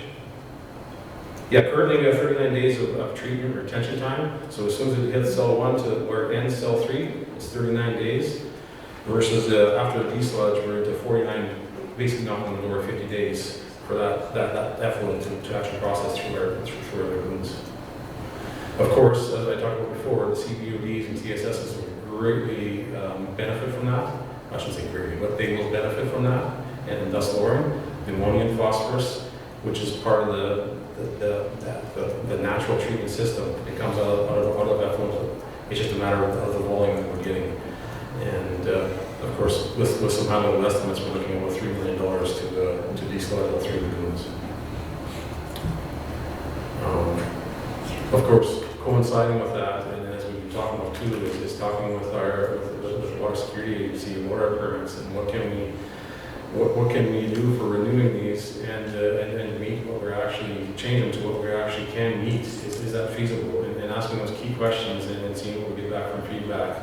That will really help and guide us and understand what we can do as interim versus ultimate. Can I answer your question, Councilor? Mr. Chair, if I might, just one other thing. The ammonia is something that's not on our permit today. It's one of the things that Water Security Agency is adding effective July 1st, 2017, and it's the one we can't treat with a lagoon system.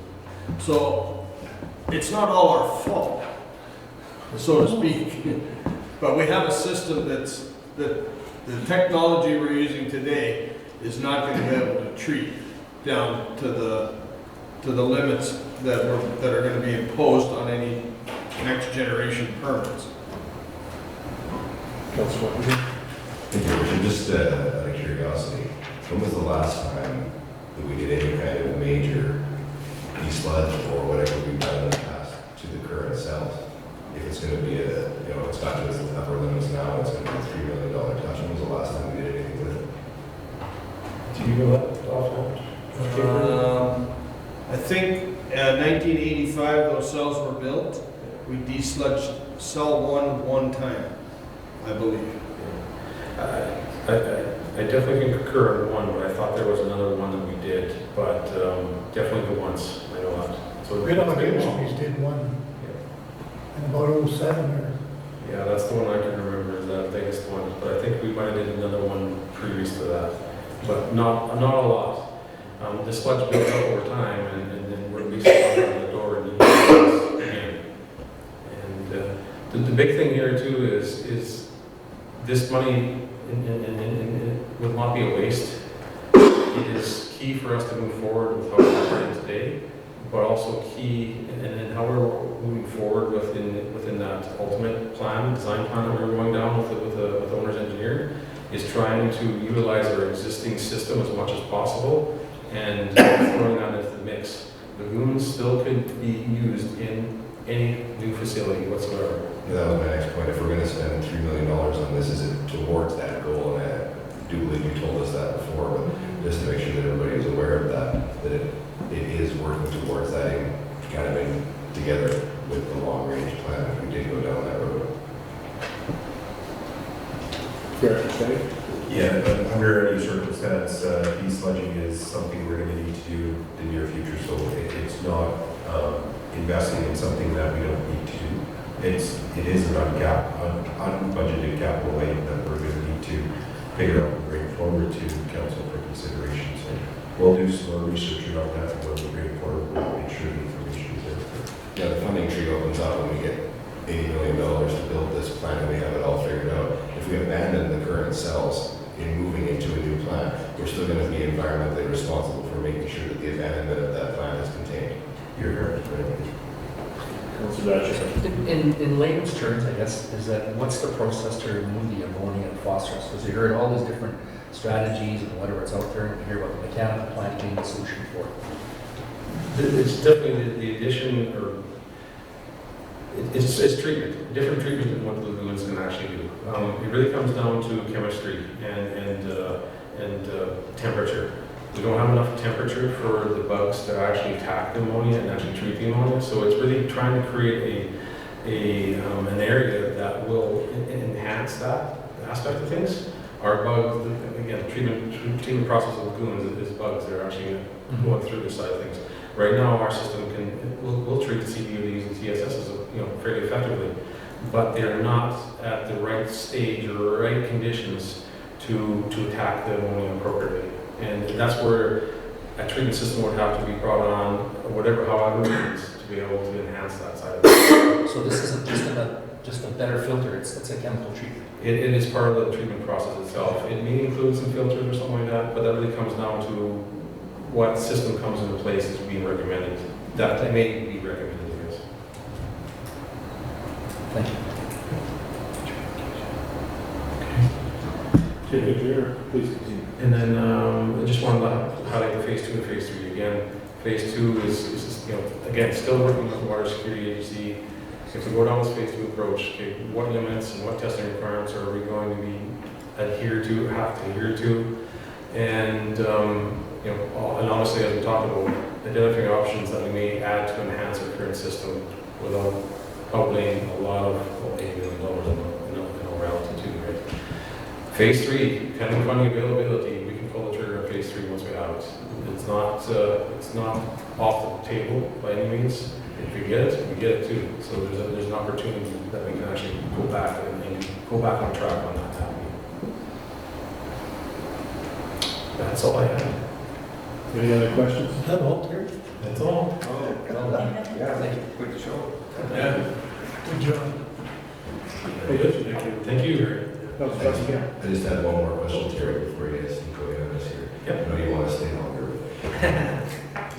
In the $80 million proposal, was that $3 million budgeted in that $80 million? Is that part of it, since we would have had to have done it anyway? Does that bring down the total cost of building the new plant to full operation? Maybe I missed that somewhere, but I just... In the cost estimate, no. Whether we would or not, that's part of that.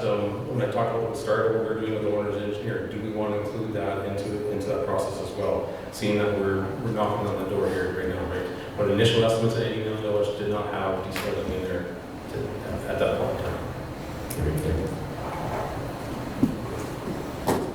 Thank you very much. Moving to 4.4, or should we take a short break? Let's take a 10-minute recess. Okay. So moved. I don't think we have to move this one. We adjourn for 10 minutes.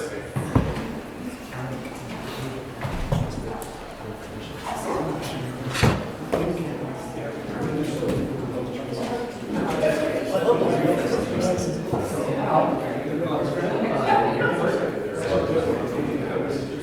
No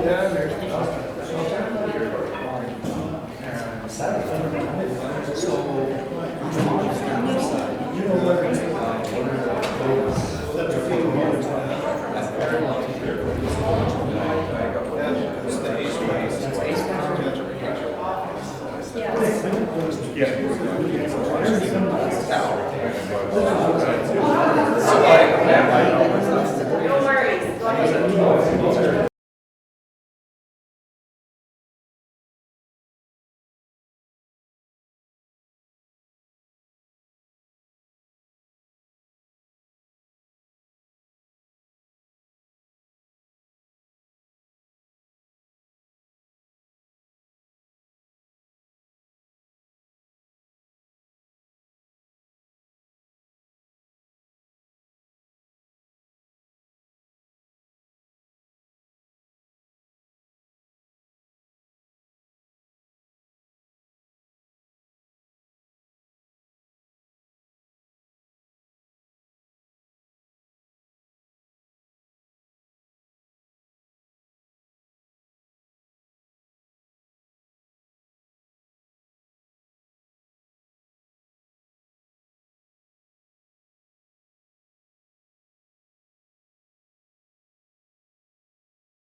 to the next council meeting, we'll be requesting an extension from the government, so it'll appreciate if that we can have a resolution to take it back there.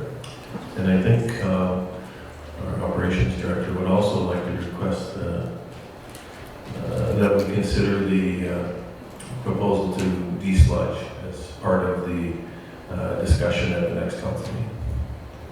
Thank you, City Manager. I'll look to council for Council Dorsey. Sure. I recommend that administration bring back further information on the wastewater treatment facility update, item 4.3, to the meeting of June 12th, 2017. And also that they include some discussion related to, or some information related to desludging the wastewater treatment plant. Seconder for that inclusion. Council Diachuk, any further discussion? All in favor? Opposed? Carried. We'll give some direction to administration. Thank you, City Manager.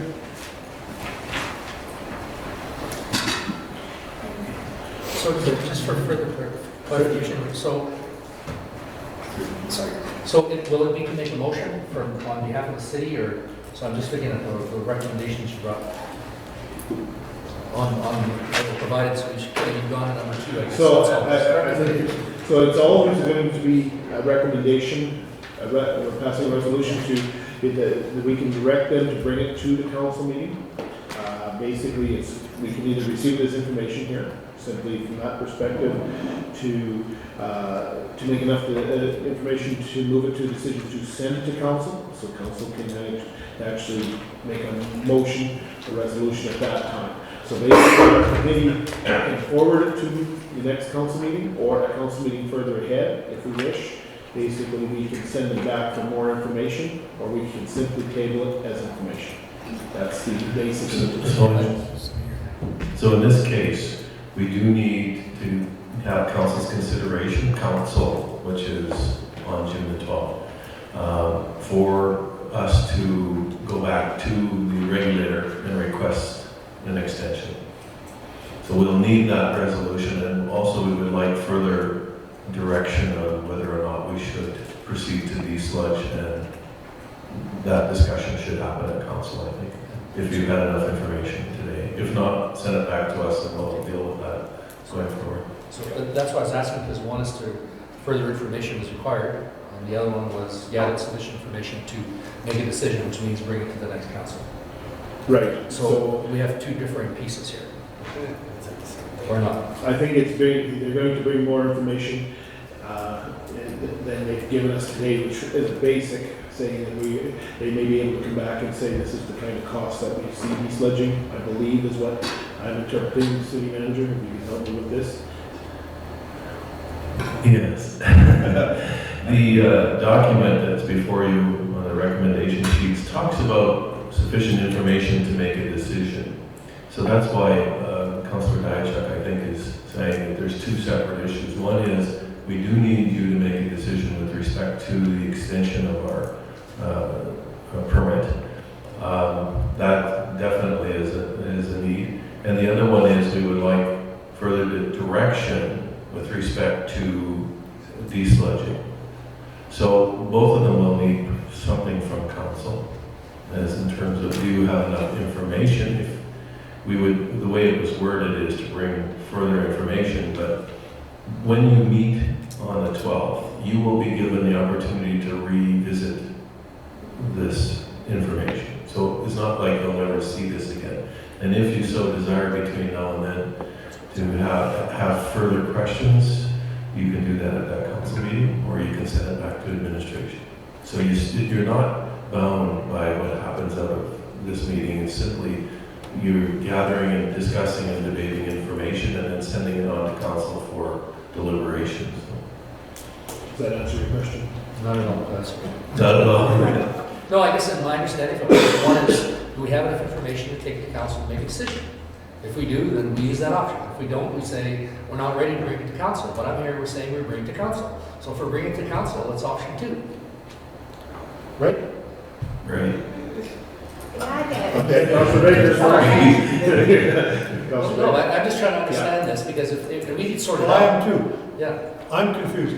We started out with Jonathan's motion, we had a motion on the floor, Which we, right. or a recommendation on the floor. Okay, your recommendation was what? Further Read it back. Yeah. Can you read it back? It's sufficient. What's the meaning of your, Okay, we're gonna ask the city clerk to read back.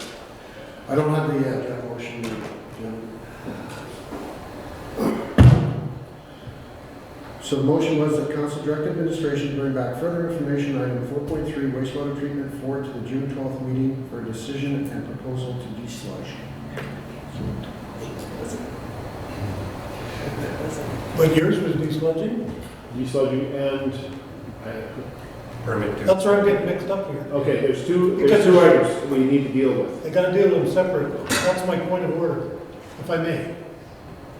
The first one is, well, if we're gonna deal with desludging, I don't know if we should desludge or not. Come and tell us whether we should desludge. That's an operational thing. That's one motion, because we gotta spend some money. The other motion was, Another motion is to go back to the regulator, which is the wastewater, the Water Security Agency of so Saskatchewan. those should be totally two separate motions. We'll bring A that as recommendation. two separate items to the council. Sorry, Jonathan, I disagree with Carrie. but, no, but one, we're gonna do something, the other one we're gonna consider. Which you did say in the motion, sorry. Which Councilor Torres did say in his motion, bring back the extension request and discussion about I the missed sludge. So to me, he said both, you know, and so we will bring them both back. Whatever. City clerk? Yeah, and that's correct. And when they come back, they'll come back to the council as two separate items. We're referring to 4.3 here, under the wastewater treatment facility. Director Allen comes back with a $10 million bill to desludge, maybe we won't. Well, we'll have to vote on that for sure, because that's the intention of this, is to get as much information out so Yeah. that we believe that we have enough information for it to come to council. And I believe that you're absolutely right, Councilor Torres did mention that there are two items. One being the request for an extension, because the deadline is July 1st, and that needs to be addressed by this council and by letter from my office, I believe, to the minister responsible, because we're going to be seeking some serious extension material here. Second is that we need to have a serious discussion about the desludging option, because that was not budgeted, and we've heard today, and we can revisit that, there are some benefits, but it's not the cure-all and all by any means. It's simply one step in the journey that we have to take in our wastewater management. Your worship, I'm fine with that, I guess I just. That's point of order. Proceed. I was just going to say, as we look at both of those statements, one is further information for the GPC, and the other one is to move to council, right? So it says further information be brought back to governance and priorities committee, whereas the other one says that it has gathered sufficient information to take to council. So are we taking it back to GPC? No, we're taking it to council. So that's why I say option two. It said the date of the council meeting. I understanding, I'm just saying if we're going to use these, I guess we should be learning how to, using them and for what they're intended and the way they're written. To come across though that we want to avoid having to say at our council meeting, well, we can't make a decision today, come back to us with further information, right? Yes, So that would that's be the why you would only send it to GPC, but if we're ready to make a decision, then it would go to the council meeting, right? Is that just to avoid that further Okay, so. no vote? I'm sorry. I appreciate what you're saying, and I know it's a point of order, and we're a little bit off of it, but I think that the intention is, one, we're going to bring back the request to extend, and two, part of extending is saying to the government, this is our temporary suggested fix, which is the desludge. So while they're two separate issues, they're related. And so that's why we would want to bring them both back to council. Because if you give us agreement in principle that we can send in, the mayor can send a letter that basically says that. And here, we're requesting an extension, and here's our temporary Here's our solutions. options. Right. This is what we're able to offer at Exactly. this time, because we're not able to offer a new wastewater treatment plant, subject to the funding of the fire company. provincial and federal partners. Does that make sense for everyone? And a great point, Councilor Diachak, that's how we need to ensure that we try to follow. This is being our first meeting, this will be a good trial and error to understand the process here. We're all good? All right, I see hands nodding, thank you. Then let's move to 4.4, planning documents. Yes, and I've asked Deputy City Manager Kirk to present this. Thank you, Interim City Manager. These documents we're bringing forward to council for their review in advance of a strategic planning session. And so essentially, while the master plans we would look for adoption in principle but are not a statutory document, the municipal development plan is a statutory document. It was developed in 2013 after extensive consultation with the community, and certainly no members of this existing council were on council when that document was established, and it's an important document that references a number of policy items that should be considered in the development of a strategic plan. And so certainly we think it is important that council has the opportunity to know about the MDP and the policies contained there within. The next document is the Integrated Community Sustainability Plan, which really takes those policy items and moves them forward to strategic actions. And certainly that document creates a good framework for sustainability, and a number of public consultation went into that document as well. Both of these documents, as well as the master plans, all of this information will help to inform the strategic plan, and moving forward to the last item of the agenda, which will really bring this all together, provides that this council will be developing a strategic plan that will give us a single source of direction over the mandate of this council. And in considering the development of that plan, looking at some of the foundational documents that are in place right now, we think is important. And so we felt it was important to bring these two documents forward at this time. The MDP developed in 2013 includes a clause that says this document shall be reviewed within a 5-year time frame. And so we think, given that that needs to be reviewed by 2018, certainly understanding what's in it, and as part of the strategic direction that will be provided through the strategic plan, it's important to review these documents. Thank you, Deputy City Manager. Any questions?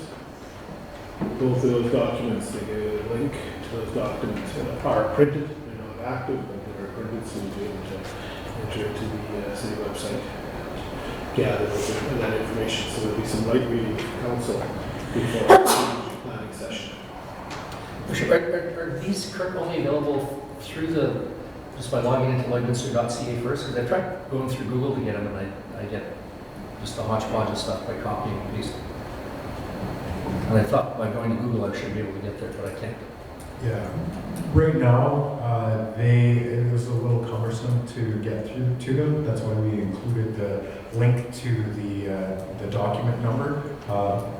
These documents were passed by bylaw resolution, but we can make arrangements to have these documents more readily available on our website so that you don't have to go through that link in order to get them. The MDP is currently on there, and so the information is a little bit outdated in terms of a review that we had planned on starting. So we'll update through our planning site both of these documents so that they're a little easier to get to.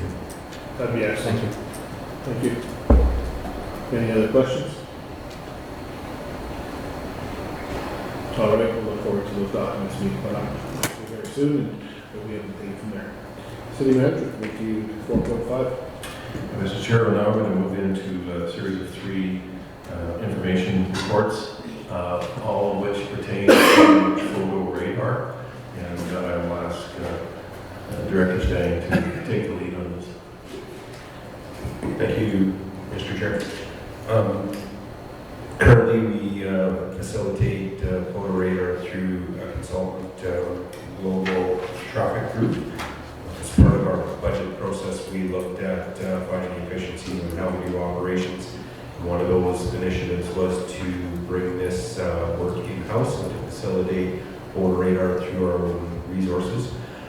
The next 3 documents we'll be discussing, number 1, is around an RFP that went out to look at what it would cost to purchase the photo radar equipment and to bring this in-house. And the other 2 are policy direction on how photo radar will be implemented within the city, as well as how the funds will be distributed out. And I'm going to ask Doug to put his other hat on as Director of Public Safety to provide further information to committee. Director of Public Safety. Welcome. General Manager of Public Safety. Thank you anyways. Thank you, Director, through the Chair. Through the budget process, as the Director indicated, we were tasked to look for opportunities. The contract with our global traffic provider expires in July of this year, at the end of July. So we looked at opportunities to bring photo radar in-house. As Council can see, in 2016, the total revenue of approximately $1.6 million was retained by through ticketing. Victim of crime and Alberta Fine Retention took about $600,000 back, and then our contractor fee of $877,000, and the remainder was retained by the city of $151,000. We felt that we could operate photo radar at a much with more effectively. So administration out to an RFP, and we received 2 opportunities after being placed on SAS tender in the Alberta Purchasing Network. The 2 responses, a 3rd response was received from Global Traffic Group as well, but it was received after the close of the tender. We rated a possible score of 460 points based on price, capabilities, quality of equipment, training, IT capabilities, IT legislative requirements, references, completeness of the bid, IT software, bid presentations, and traffic technology scored a higher point of 323 points. Overall, Traffic Technology 2000 provided a more complete bid with a pricing of $171,887. This technology is currently in use in Lethbridge and Medicine Hat. Both communities, policing organizations provided strong recommendations for the technology. Administration is also recommending the purchase of a 2nd camera at this time for a cost of $37,168 for the use as backup to ensure that the program continues uninterrupted, as the systems are required to be serviced annually to ensure accuracy. That would drive the cost to approximately $209,000 for this initiative. Photo enforcement is a key enforcement tool in reducing traffic speeds and collisions in the community. The public view of this enforcement is not always positive, but as a broad-based enforcement tool, it is an effective, cost-effective deterrent. One of the options that we'll be requesting when it does go to council is that council consider a future council meeting to award the RFP. The council consider retaining the current service provider, or the council direct us to go back and seek further information. During the budget process, approximately $325,000 was set aside for this initiative. Further asks relating to this initiative would come forward, and those asks would be in relation to platforms to place the equipment in. Thank you, General Manager. Councilor Baker. Thank you, Your Worship. Just a question, before we get into this report, I don't know if the Wild Rose Party and the Alberta government are working on this together, but there seems to be a coming big pushback. And the Wild Rose Party is making comments that it's a cash cow for the municipalities. And I don't know if this means the changes are coming, but before we do whatever we might want to do, I want to make sure that that's stable, whatever the policy is, because you need people, you need vehicles, you need cameras, and everything else to run this business, as you well know. But I just saw that over the weekend, so you may or may not have been aware of that. General Manager, would you like to comment? I can speak to some of that, Councillor. Absolutely, the province of Alberta is undergoing a review of the photo enforcement program. Lloydminster has been audited and it was found that we're compliant. I don't suspect that we're going to see photo radar go away. I do suspect that what we're going to see is a tightening in regulations or a focus and direction for the photo radar programs. And as you see in the following documents, we've already decided that that's the direction we want to take with photo enforcement as well. I don't believe, though, that you're going to see photo enforcement go away. I think that you're going to see it used more stringently. Just don't want us to get hung up with 3 more half tons and 3 more cameras, that kind of thing, I agree.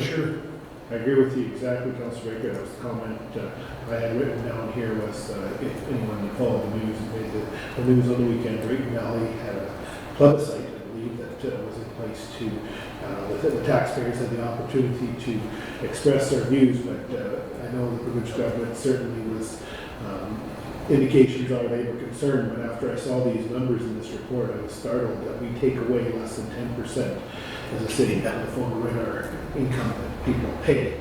So I think that's going to be that was a real eye-opener to myself. Of the province's take of 600,000 to 1.6 million, I don't have the exact math, but I think we're in the 35-40% range, 35% for sure, and that the contractors' costs are their fees attached to this. So certainly there's a great deal of money being left on the table that's not being put to any use at all in the city.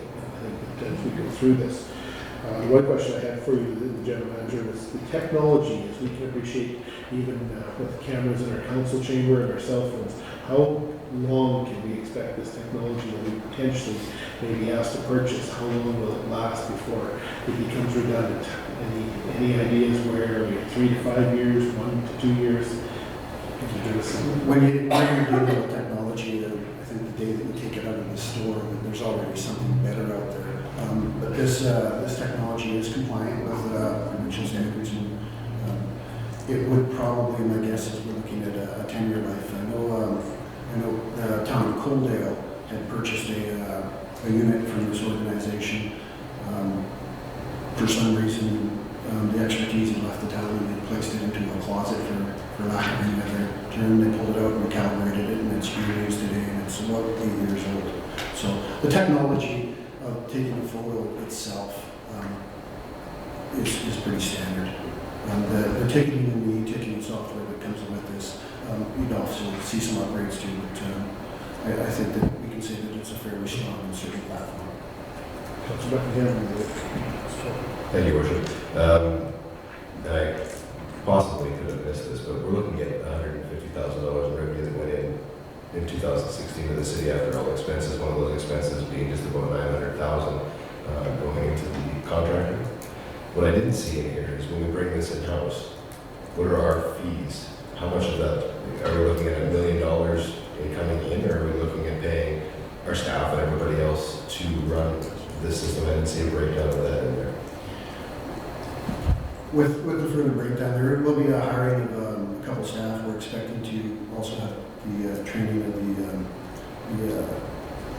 current bylaw staff as well, so they can operate it. We're looking at a more linear program and a more focused program.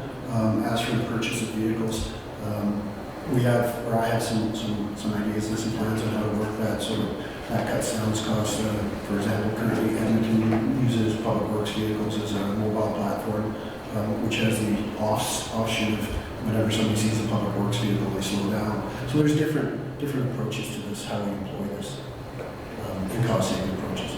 So do we have a, bringing this in-house, if our fine totals stayed the same year over year, more or less, do we have a guess, an estimate as to what bringing this in-house will bring into the revenue side of this program for Lloydminster?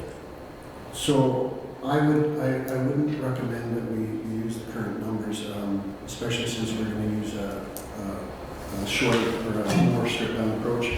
I would say that we're looking at around probably easily $600,000 to $700,000 after we pay the victim environment for the retention. I really am leery about setting the target number because then we truly are accused of becoming focused on revenue generation rather than utilizing it as a safety tool. But I'm confident that it will at least cover its program costs as well as we're looking at putting money back into the community.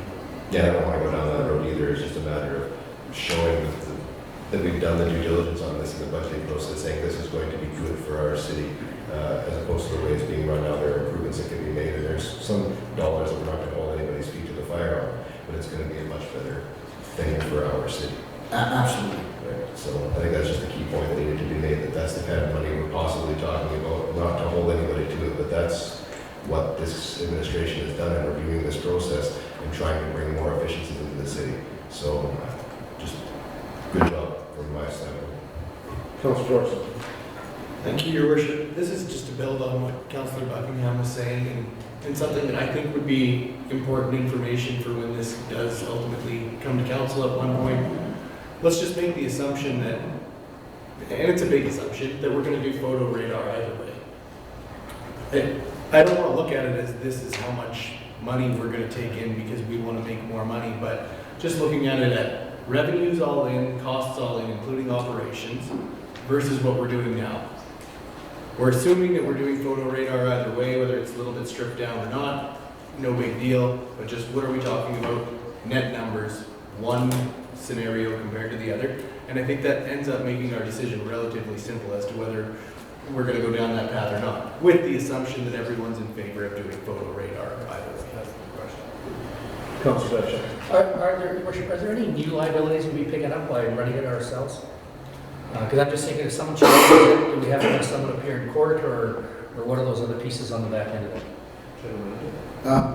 Currently, any of our enforcement officers, if a matter goes to court, they're required to testify anyway, so that's the nature of the business. As for liabilities, we're the ones servicing the program, so we're of course liable now for everything that happens, so we're not accepting any additional liabilities. Councilor Pike. So technology-wise, is this going to be laser technology? Or is it going to be, and I guess I'll just supplement that, are they going to be just using cameras, or are they going to be using other devices in order for the cameras? Are they going to be manned, I guess, One of the tripping points that people have with photo technology is whether it's manned or unmanned, and these cameras would be manned. Having the cameras manned provide that second set of eyes when an offense occurs to ensure that the correct vehicle is being identified, and then the operator moves it forward or doesn't. So yes, it would be manned. It is not laser technology. Okay. So as far as the laser technology goes, from what I understand, I mean, that is a key thing as far as when these tickets are being fought. If it's laser and it's a good, clean shot, there's no problem. But with other technology, that's just. I spent a weekend with the new councillor from Drayton Valley that was part of the got in on the by-election where they had plugs thing. So there was a lot of talk about photo radar. Probably one of the other things that we've got to look at as well is that we're certainly not, right now it's global, they're the bad guys, but now when it comes back to us, it's going to be councillors and the city employees that are going to be looked at the villains, so to speak.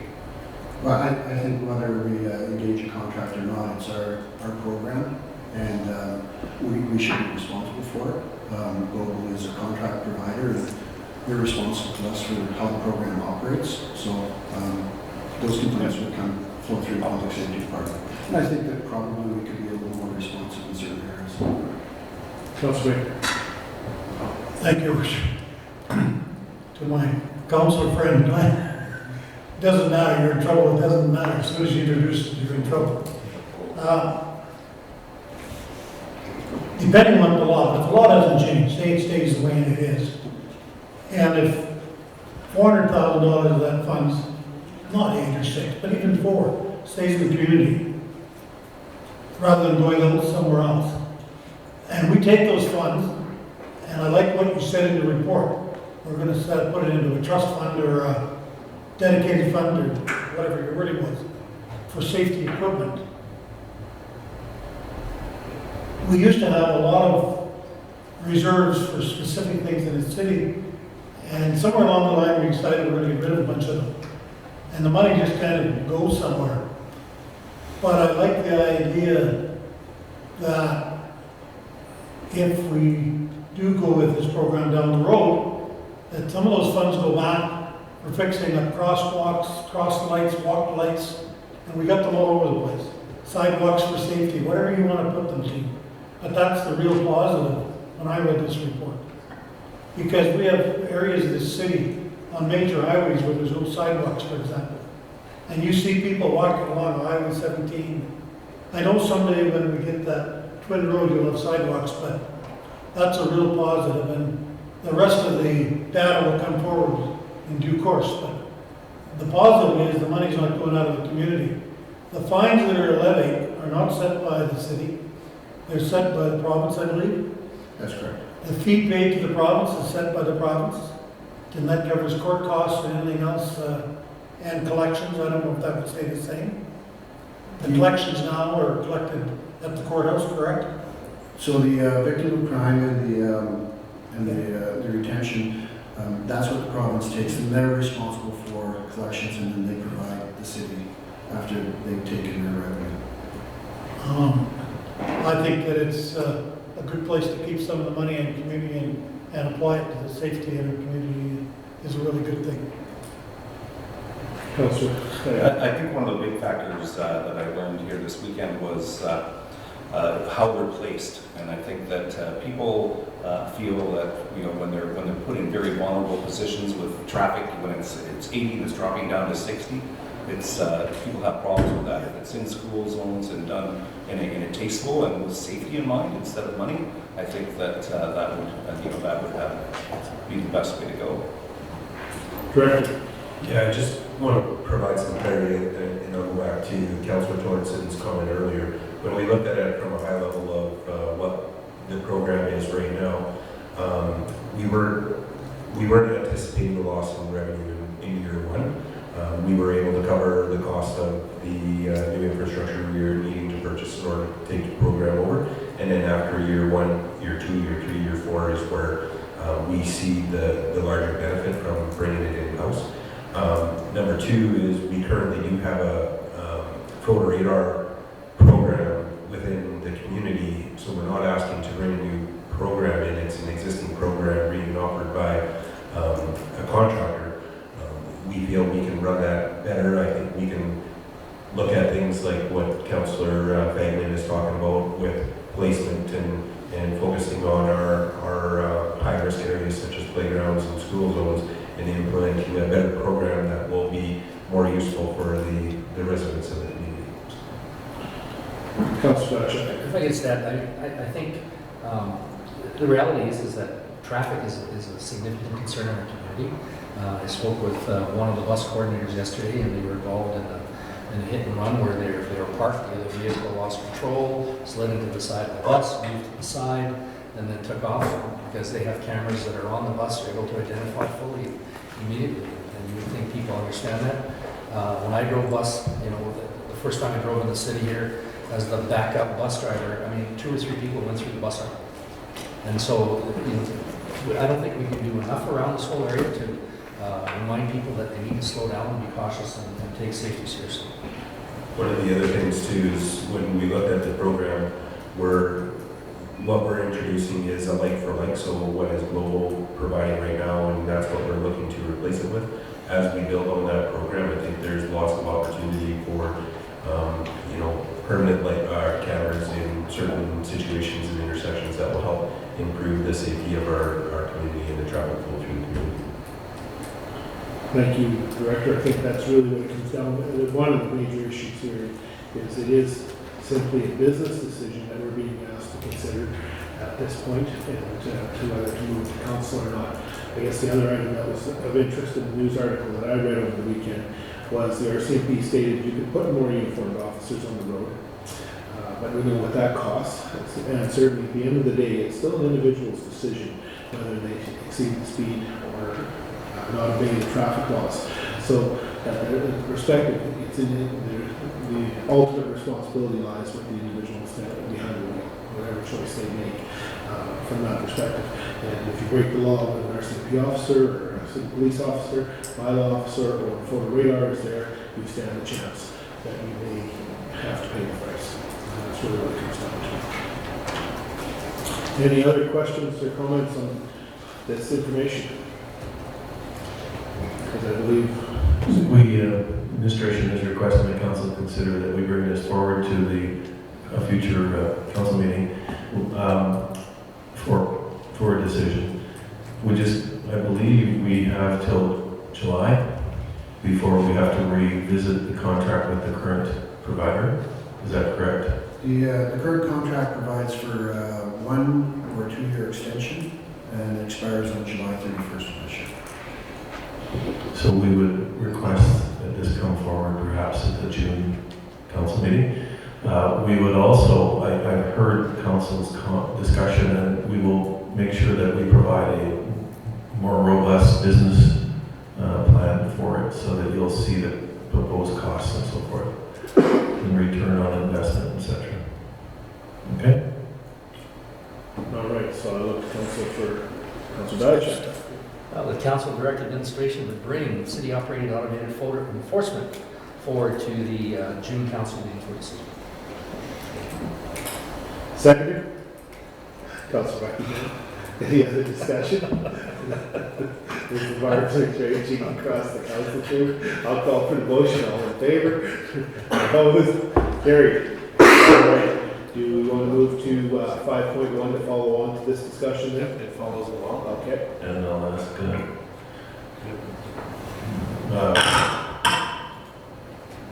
General Manager of Safety. Thanks, City Manager. The second part of this is the policy. When we reviewed the opportunity to look at operating city photo radar, we realized that we didn't have a policy to do so. So we decided at that point that it would be appropriate to bring one forward. Since about 2012 or 2010, the city administrator has utilized photo enforcement as part of its traffic safety plan. These services have been provided by a third-party contractor. The province identifies the appropriate use of photo enforcement, and this policy amplifies a determined appropriate use and further provides direction on the employment of this tool in our community. As we said, we'd like to develop this policy. The policy really focuses on automated traffic enforcement shall be in school and playground zones, high traffic area in which it is unsafe to employ traditional enforcement, multi-lane roads, and high accident areas. Further to that, the province also provides criteria in which photo enforcement can be used and the requirements for it. Automated traffic enforcement may be deployed in response to community concerns only after a survey has been conducted to substantiate the reported concerns and if deployment of the assets is considered to be the most effective response to those concerns. The RCMP through the province are required to oversee the deployment of automated photo enforcement assets to ensure that deployment is in accordance with the government's legislation and policy. And that's happening currently right now, General Manager? Yes, currently the RCMP oversee the use of photo enforcement within the city and are responsible for it. The city is responsible for the contractual administration. Nothing would change in that regard except for we would narrow the focus on how it's employed. Councilor I'm not 100% sure on the order here, but earlier in our conversation, I think Councilor Buckingham mentioned about, or somebody mentioned about the 50 to 60 zones and sitting right there nailing people. I know someone, I'm not sure who brought that up. That's a really good point. I can tell you that from personal experience. The 90% of the calls and complaints I get over that is when that happens. For example, on the west end, when you're accelerating or decelerating coming in, you're out west of the hotels there and somebody's sitting there to nail them. That's why you got people, one area where they're really upset. So what we're saying that, would the RCMP post somebody there to sit there? Is that what we're saying? If I may, what we're saying is that transitional zones are traditional zones that you shouldn't operate for the radar in on a regular basis. What you should do is you should do a process in which you determine whether the zone it's appropriate to use that zone, and you take into the factors of if it's safe to use traditional enforcement, if it's a multi-lane road, as well as is it a transitional zone? How many accidents have occurred? Why are you employing for the radar in those locations? And those are important criteria, and those are set up by the province. We're proposing a more narrow focus on that, and transitional zones, I do know, cause great consternation in the community as well. People going out of town, going west, and they go through the intersection at 80th, and they're speeding up and they're going too fast before they get to that. Boy, that's dangerous territory when they're barking at you on that. Yeah, and I think that's what I believe that we're going to be a very gray area and likely would be our first choice based on the policy that's proposed. Certainly school playground are number one. Yeah, that's what I'm glad to High hear. traffic areas which are unsafe to deploy traditional enforcement. Certainly the RCMP, I believe, have now that 80 kilometer zone now extends to the range road 1-4. I think people are slowly learning that they can't get up and once you pass the hotel and the commercial development there, pick it up to 100. It's dropped now to 80 for basically 2 miles. So that perspective. So I think that we'll leave that. Hopefully that's the intention. We'll stay out of that gray zone. Because Maybe some common sense. Yeah, we'll be hearing about that gray zone. The one question I have for the general manager, we talked about Alberta, and I know Saskatchewan provincial government has been weighing into this discussion. Have we had any indications from the province of Saskatchewan where they're at? Is there any change coming in the near future with the government of Saskatchewan's legislation on forward? So SGI is currently running a trial program, and they're just in the final phases of it in Regina and Saskatoon and the ring roads. I have been in contact with SGI.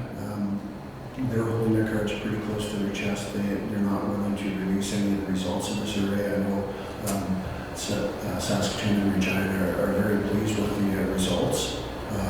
Currently, photo enforcement can be utilized in Saskatchewan for construction or intersection. We don't currently operate it that way. The proposed software that we will purchase with the RFP will allow us to do the ticketing for Saskatchewan as well. So it's a more holistic approach to the community, but we're still waiting for Saskatchewan's.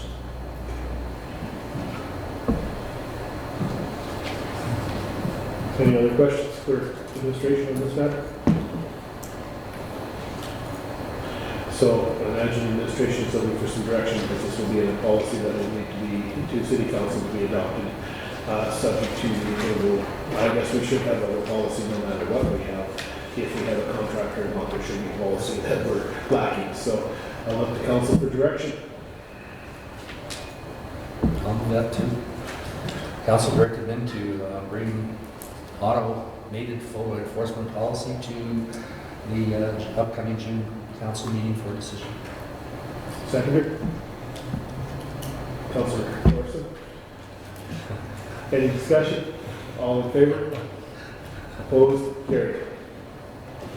All right, moving to the next item, which is the 5.2, the revenue policy. City manager. Again, to the general manager of the city. Thank you, City Manager.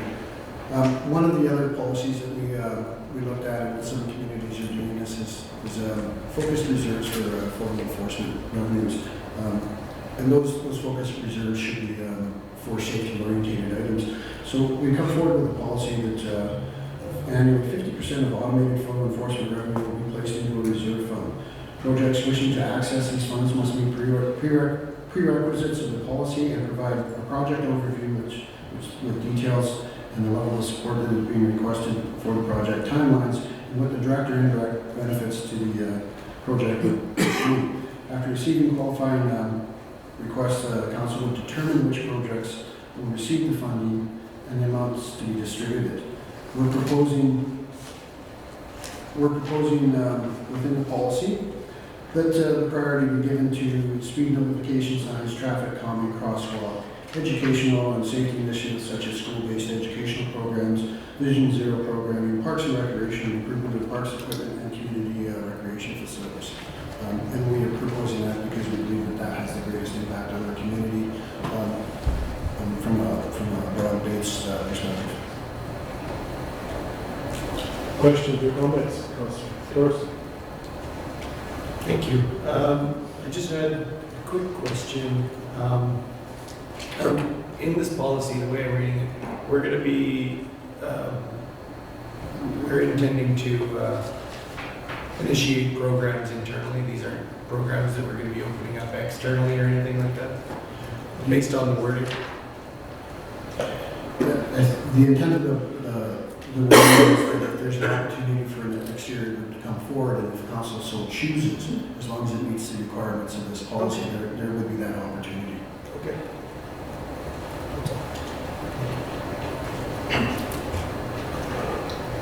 Council, any other questions? So basically, Joe Manager, the number is 50%, and that could be argued 60%, 40%.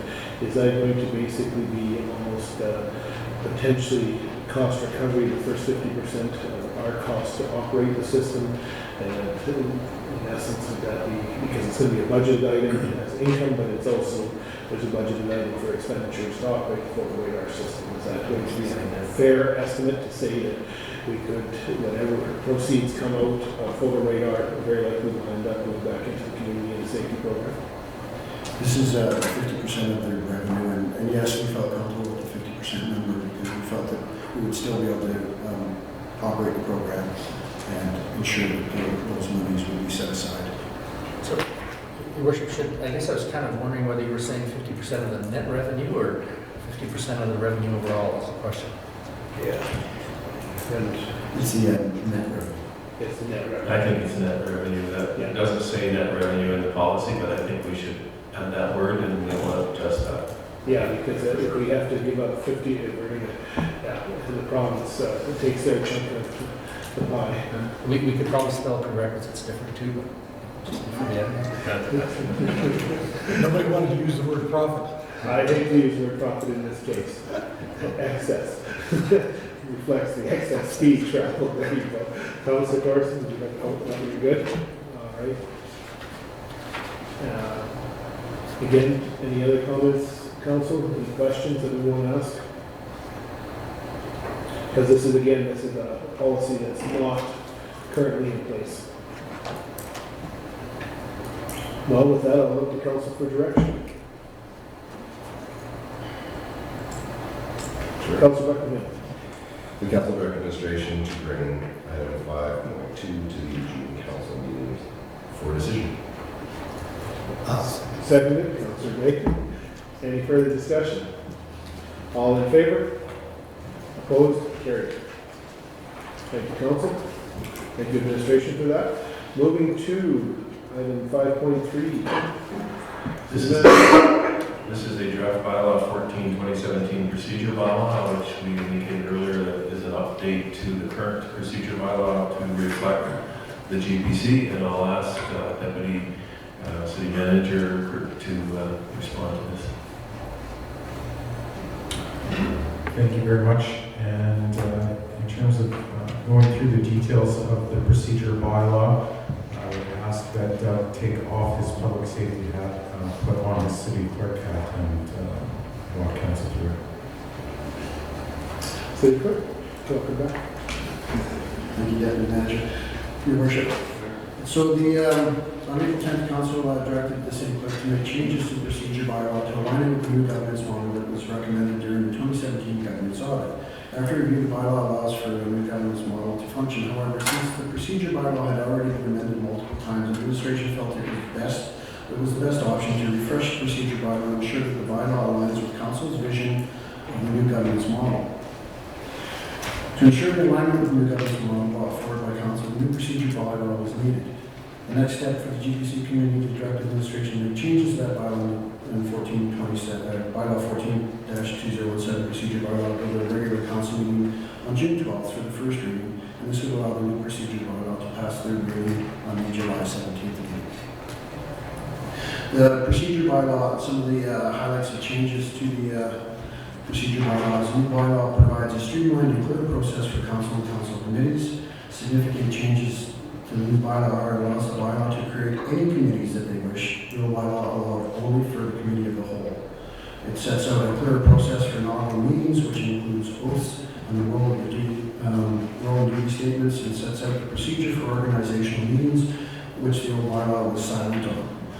Gives clear authority to set the meeting dates, agenda and formats, and administration report formats, and the old bylaw stipulated formats.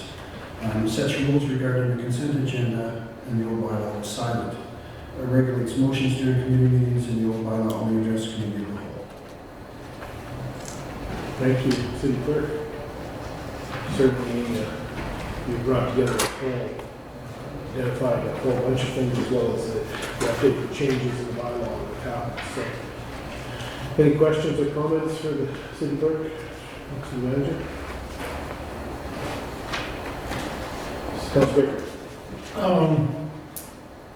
Yes, I had a few just for clarification if I may. Certainly. That's what we're here for. On page 27, or whatever page you call it, 27. Nope, wrong page number. Page 28. Item 7.6. It says any document distributed during the in-camera session, comma, including legal correspondence for review, shall be collected by the city clerk prior to the meeting, reverting to regular sessions. Such documents shall be immediately destroyed. That doesn't make any sense to me. Okay, here's my reading. We need information. We have an in-camera session. I need in-camera session to study it and learn about it. That's why we have in-camera session, so that we can understand it. And now we're saying, we're going to let you read it, we're going to take it away and shred it. Now you give me an 80-page document. This doesn't make any sense to me. And I got more, if I may. Okay. I was going to comment on that because I think in the past we've run into that experience is when it pertains particularly to personnel. And so typically information will go out around personnel will be taken in so that there's absolutely no possibility of any information related to personnel leaving the room. But certainly outside of that, financial information, some of those other pieces has been up to the discretion of the board in my experience. But typically personnel information, you pick it up, you hand it out, you pick it up, and in fact, often encouraged to have a number. So your name might even be on it or whatever, so it's clear that Ken Baker's copy, Michael Becker, yep, got it right here, thank you very much. Oh, one's missing, it's Stephanie Monroe's, what did you do with it? I want it back. And come back here and pick it up, right? So, but it's to ensure that absolutely that, every But step that's is on a taken. personnel issue. Yeah, that's right, I'm just saying, but that's the example that I think I've seen it happen. I haven't seen the financial one. There's But been an this is just expectation. a general statement, and I think it's wrong. I don't know quite how to revise it, but don't give me the stuff if I can't keep it and read it. You guys are pretty good at long range, big reports. Well, if we give you an 80-page document, we'd expect you to read that. Yeah. So eventually you might need to take it home to read it. I would think that we can adopt some amendments to this wording that would, specify that council would determine what happens to the documents at that moment. So in other words, if it's going to be collected and destroyed, in camera you would make that decision. If it's personnel related, definitely we want that collected and destroyed. But if it's, to me, we can doctor the words here. I can't remember how it works in some other ones that I've seen, but I'll go look them up. I hear what you're saying. It's pretty black and white here. There's not a lot of flexibility. So what we need is, this information is council's. So you tell the administration what you want to do with it. If it's in camera, you're all sworn to secrecy. You have a responsibility to maintain that secrecy. So what you do with it will let council decide. But I think we should say in this somewhere that council will determine what happens to the documentation. Something like that. Thank you. It was just a personal thing, I totally understand. Yeah. The next one that I had was item 12, special meetings. But on page 29, it said at the top of the page, is before the council, this is the trick, I had to read it about 2 times. Counselor, can I ask you, you're referring to this, I found 12.1, because you've got a number for some reason, I don't. Can you provide? 12.1, I'm sorry. 12.1, and where was the other spot, is it right adjacent to it that you're referring to? There's something missing. Oh, 7.6 was the first one. Oh, okay, I believe it's because he printed off the PDF. yeah, So he printed off the whole thing, just so it gives you the page number. But if you just read the 7.6, just the point. Oh, I I just may be able to page help, number, I can page help number. Counselor right here. Counselor, if your numbers don't match, we found there earlier today that not all the documents, when you printed it, may have been there. But it has been updated, and did you receive a copy of, that you may have received a copy, paper copy in front of you, to your left or right, an additional new copy with the entire, some of the bylaw, that we had some errors there. I apologize to council. They're in the process of moving it to the PDF. It only covered the one page, so the second page is missing, and that's why we provided the paper I copy. think I need more paper. But I do. As long as we get back, we're done. I apologize, Counselor, because No. I didn't catch that one until this morning. Relax. As I was reviewing it, I went from 4 to exactly the same problem you had. We were missing pieces, and Maybe that's why I read it 3 times. so absolutely, I'm sure he did, and it still didn't seem to come together. Hang on, because I'm gonna nail you. Okay. What the heck's going on here? What section did you? Hang on, you guys.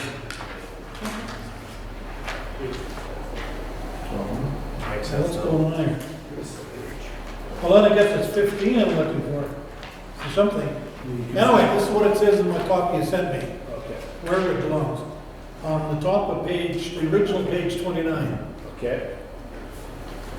It said, before the council, a meeting agenda is approved. Yeah, I can answer that one for you, Counselor Baker. You're missing What's the heading, 15, he's missing 15, 1, 2, and 3. So if you refer back, and what happens, Counselor, was you turned the page from 12.1 and it went right to the next page. You're missing the entire page in between, so you've got a whole bunch more reading. Blame will have a decade. Yeah, you're right. I'll say it. I can read that whole section, Councillor. Section 15, consent agenda, 15.3. If a councillor wishes to debate an item included on the consent agenda, a motion to add the item to the consent meeting agenda must be made, seconded, and carried before the council meeting agenda is approved. Items removed from the consent agenda will be discussed under business arising from the consent agenda following the approval of the consent agenda.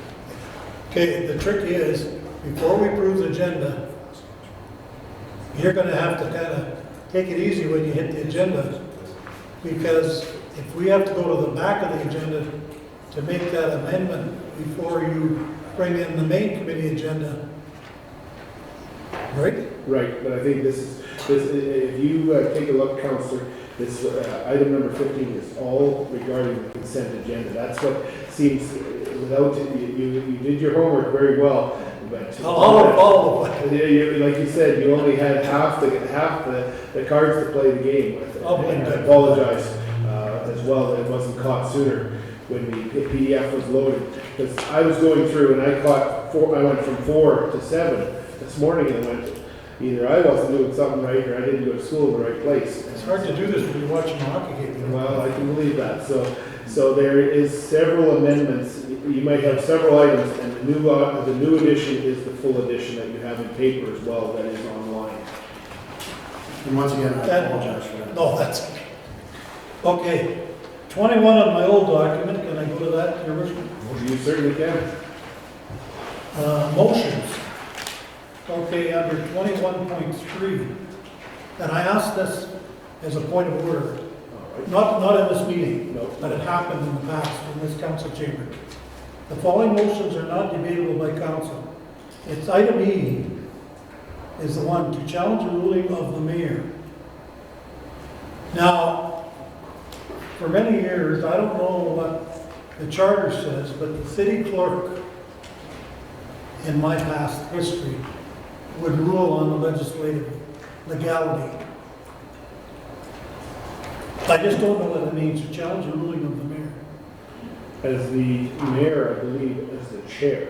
As the mayor as the chair. But if it doesn't conform to legislation, I would hope the chair. case in point, a motion was tabled, it was in debate, someone tabled a motion, then it was brought off the table, and we weren't allowed any further debate. And as long as it's on the table, there's no debate. As soon as it's off the table, there's debate. You're absolutely Okay. correct. Once it's tabled. And that happened in this council chamber. I just wondered if that was written right. So Your Worship, is that a point of privilege though? Because it's procedural more than it is actually the ruling of the mayor? Don't know. That, I think we'd have to refer to Robert's Rules of Order. And since we've all had a copy given to us by. Give me hope today. We can, that one, certainly. It's just, I don't want to get anybody in trouble. So if I could provide some clarity, so in the case that you referred to, if you felt that the mayor had not followed a procedural item and you challenged that, then you would be able to challenge that with this, and it wouldn't be difficult. So that's what that's added in and gives the ability to do. So if the mayor, for example, all councillors get an opportunity to debate one item, but you didn't get an opportunity to debate it, and the mayor calls a question, you could challenge the ruling of the mayor at that point in time. I just don't want to get us in trouble. Yeah, That challenge is not debatable, right? That's a challenge that's not debatable. Is that It's what not you're saying? debatable. Right. That would then go to appointed privilege, or appointed board address it, make sure that the policy, or the bylaw has been followed. Our city manager just said it's not debatable. Right. Even if it's, doesn't conform to The way I'm legislation. understanding this section, and correct me if I'm wrong, Mr. Rao, but if a motion is made to challenge the decision of the mayor, it's not debatable. It has to be dealt with, right? It has to be it's on the table. That's the way I understand what this is saying. That's correct. When, for example, if you challenge a decision that the mayor made, that challenge is not debatable. Then it goes to whether the bylaw was followed or not. It has to be addressed. Okay. So that, and I think to answer your point, Councillor, you would, and again, I'm not sitting in the chair, in this chair, it should, if that happened today, I think I would look to the city clerk and Yeah, ask that's for the some right thing to do. clarification to determine what the right course is, because by all means, by following proper Robert's Rules of Order, and after everyone's had an opportunity to speak to it, can it circle back, and there's many different facets to that to ensure that we're following proper decorum. And at the end of the day, I think that this council, and I believe the people that have elected us, want to ensure that we have full and adequate debate. That's what they've tasked us with. That's all it is. And I think that's important that at any time, if, as a committee, and I'd say this at a council meeting, that if a council member wishes to speak, I don't see, as long as that we're following the proper rules of order, and that it's a good debate, that's what we're here for. That's what people have empowered us, elected us to do, is to debate the issue, to be thoroughly informed, and provide that input. Going to our chief legislator, that's the way I was always taught, that's what I read. Which way is it? If that's the way it is, that's good. That's all I'm saying. So if the opportunity challenged the chair, then it would be ruled. We're not gonna do that. It would be ruled on whether it was appropriate or not. That's exactly right. That's, so you're along the same lines. Thank you. Anything else, Councilor Baker? Perfect. Anybody else have any questions, comments, Councilors, on that? Thank you very much to the city administration for working through that, because I think that one of the tasks that we've challenged you with at this point and will continue is working on bylaws, policies, and procedures. And because this is something that's still evolving, I think that doing an amendment now or updating it is a good opportunity to start with and then move forward from there. So if you can bring it back to a future meeting with the necessary adjustments, give it first reading, then you'll have further opportunity to discuss and debate it. So I will look to council for direction. Council Baker. So we're going to postpone this to a later date. No, I believe you want to be. Okay, the council will direct administration to bring 14207 forward to the 14th of June meeting? June 12th, sorry. For decision. All right, thank you. Seconder. Councilor Torson. Any further discussion? I'll call for the question. All in favor? Opposed? Carried. All right, moving to agenda item number 5.4. Favorite subject. City manager. The proposed amendments to the Lloydminster Charter. Just about trust me that I've asked Deputy City Manager to address this, and I believe he's prepared to do so. Thank you very much.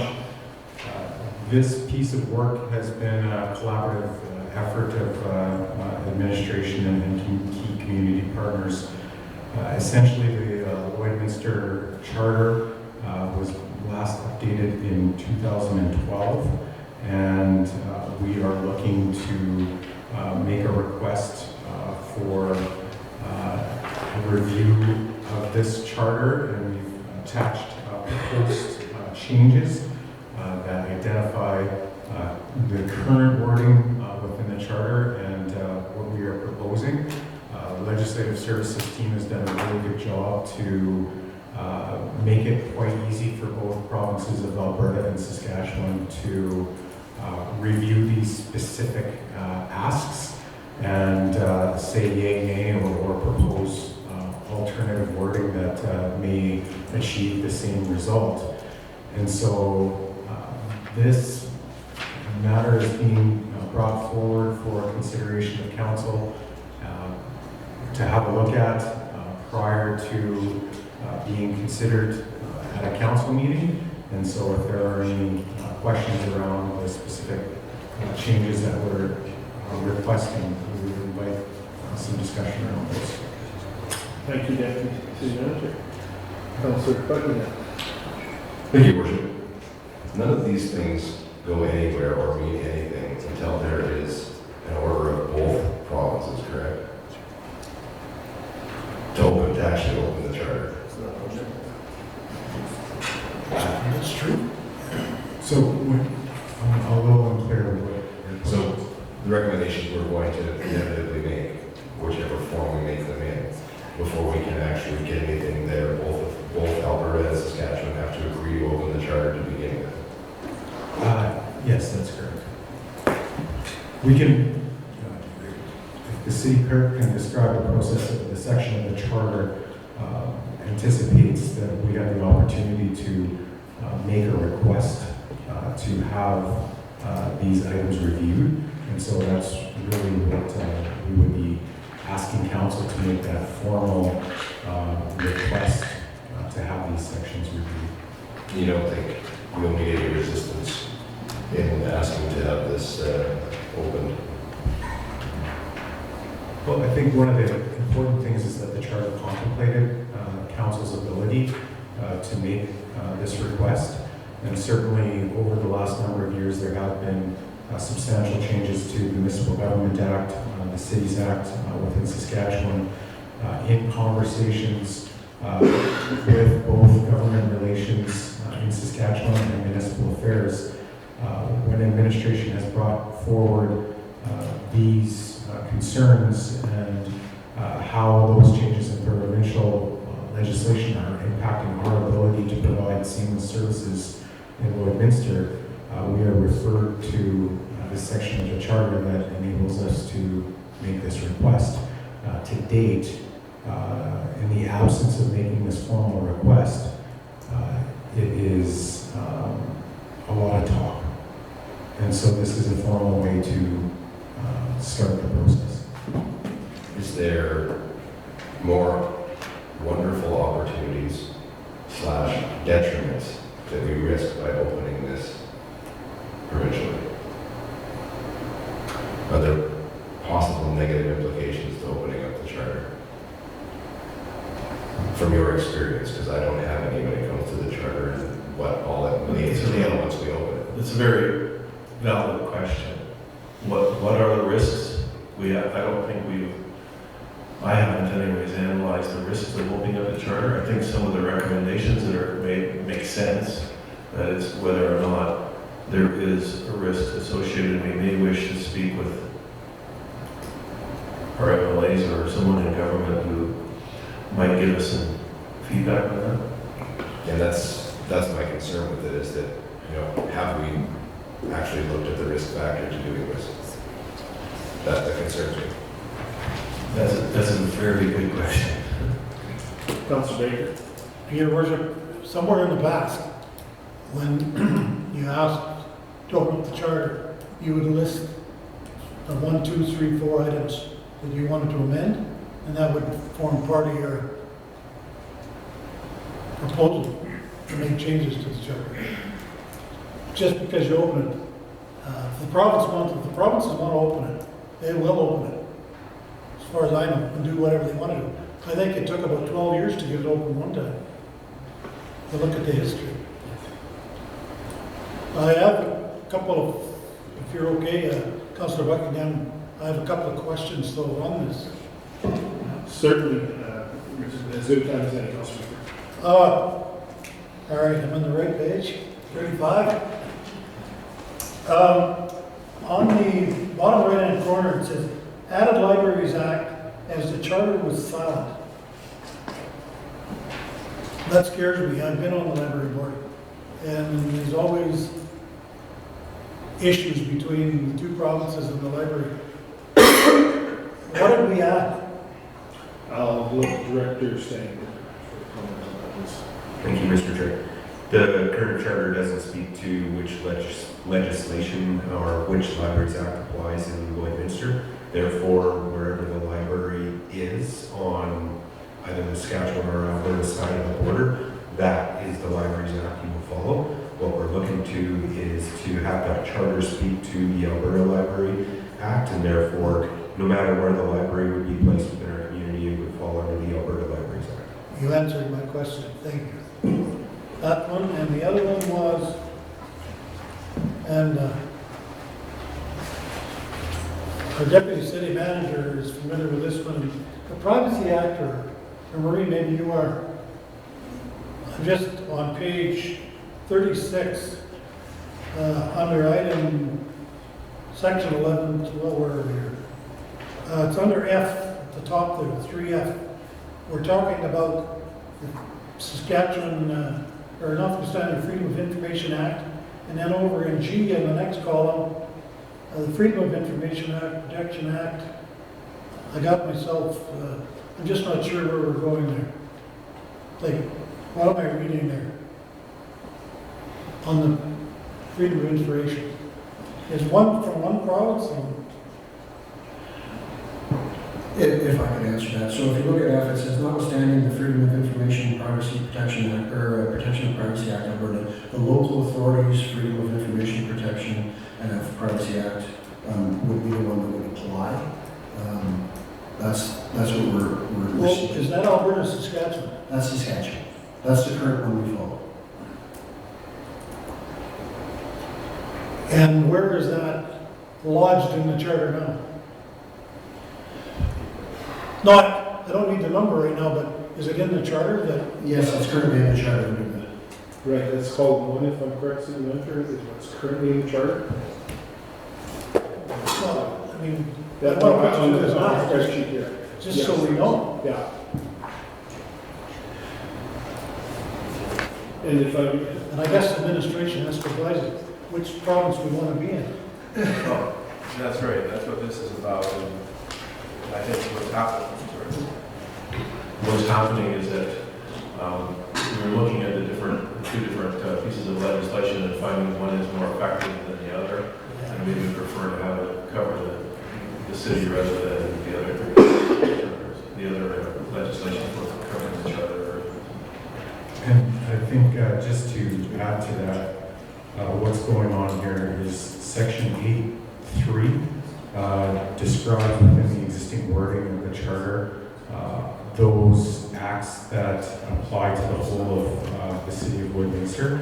And so F changes into G, so there would be no change. So where currently the entirety of the act respecting freedom of information and protection of privacy currently applies totally to the city of Lloydminster, and we would like to continue that.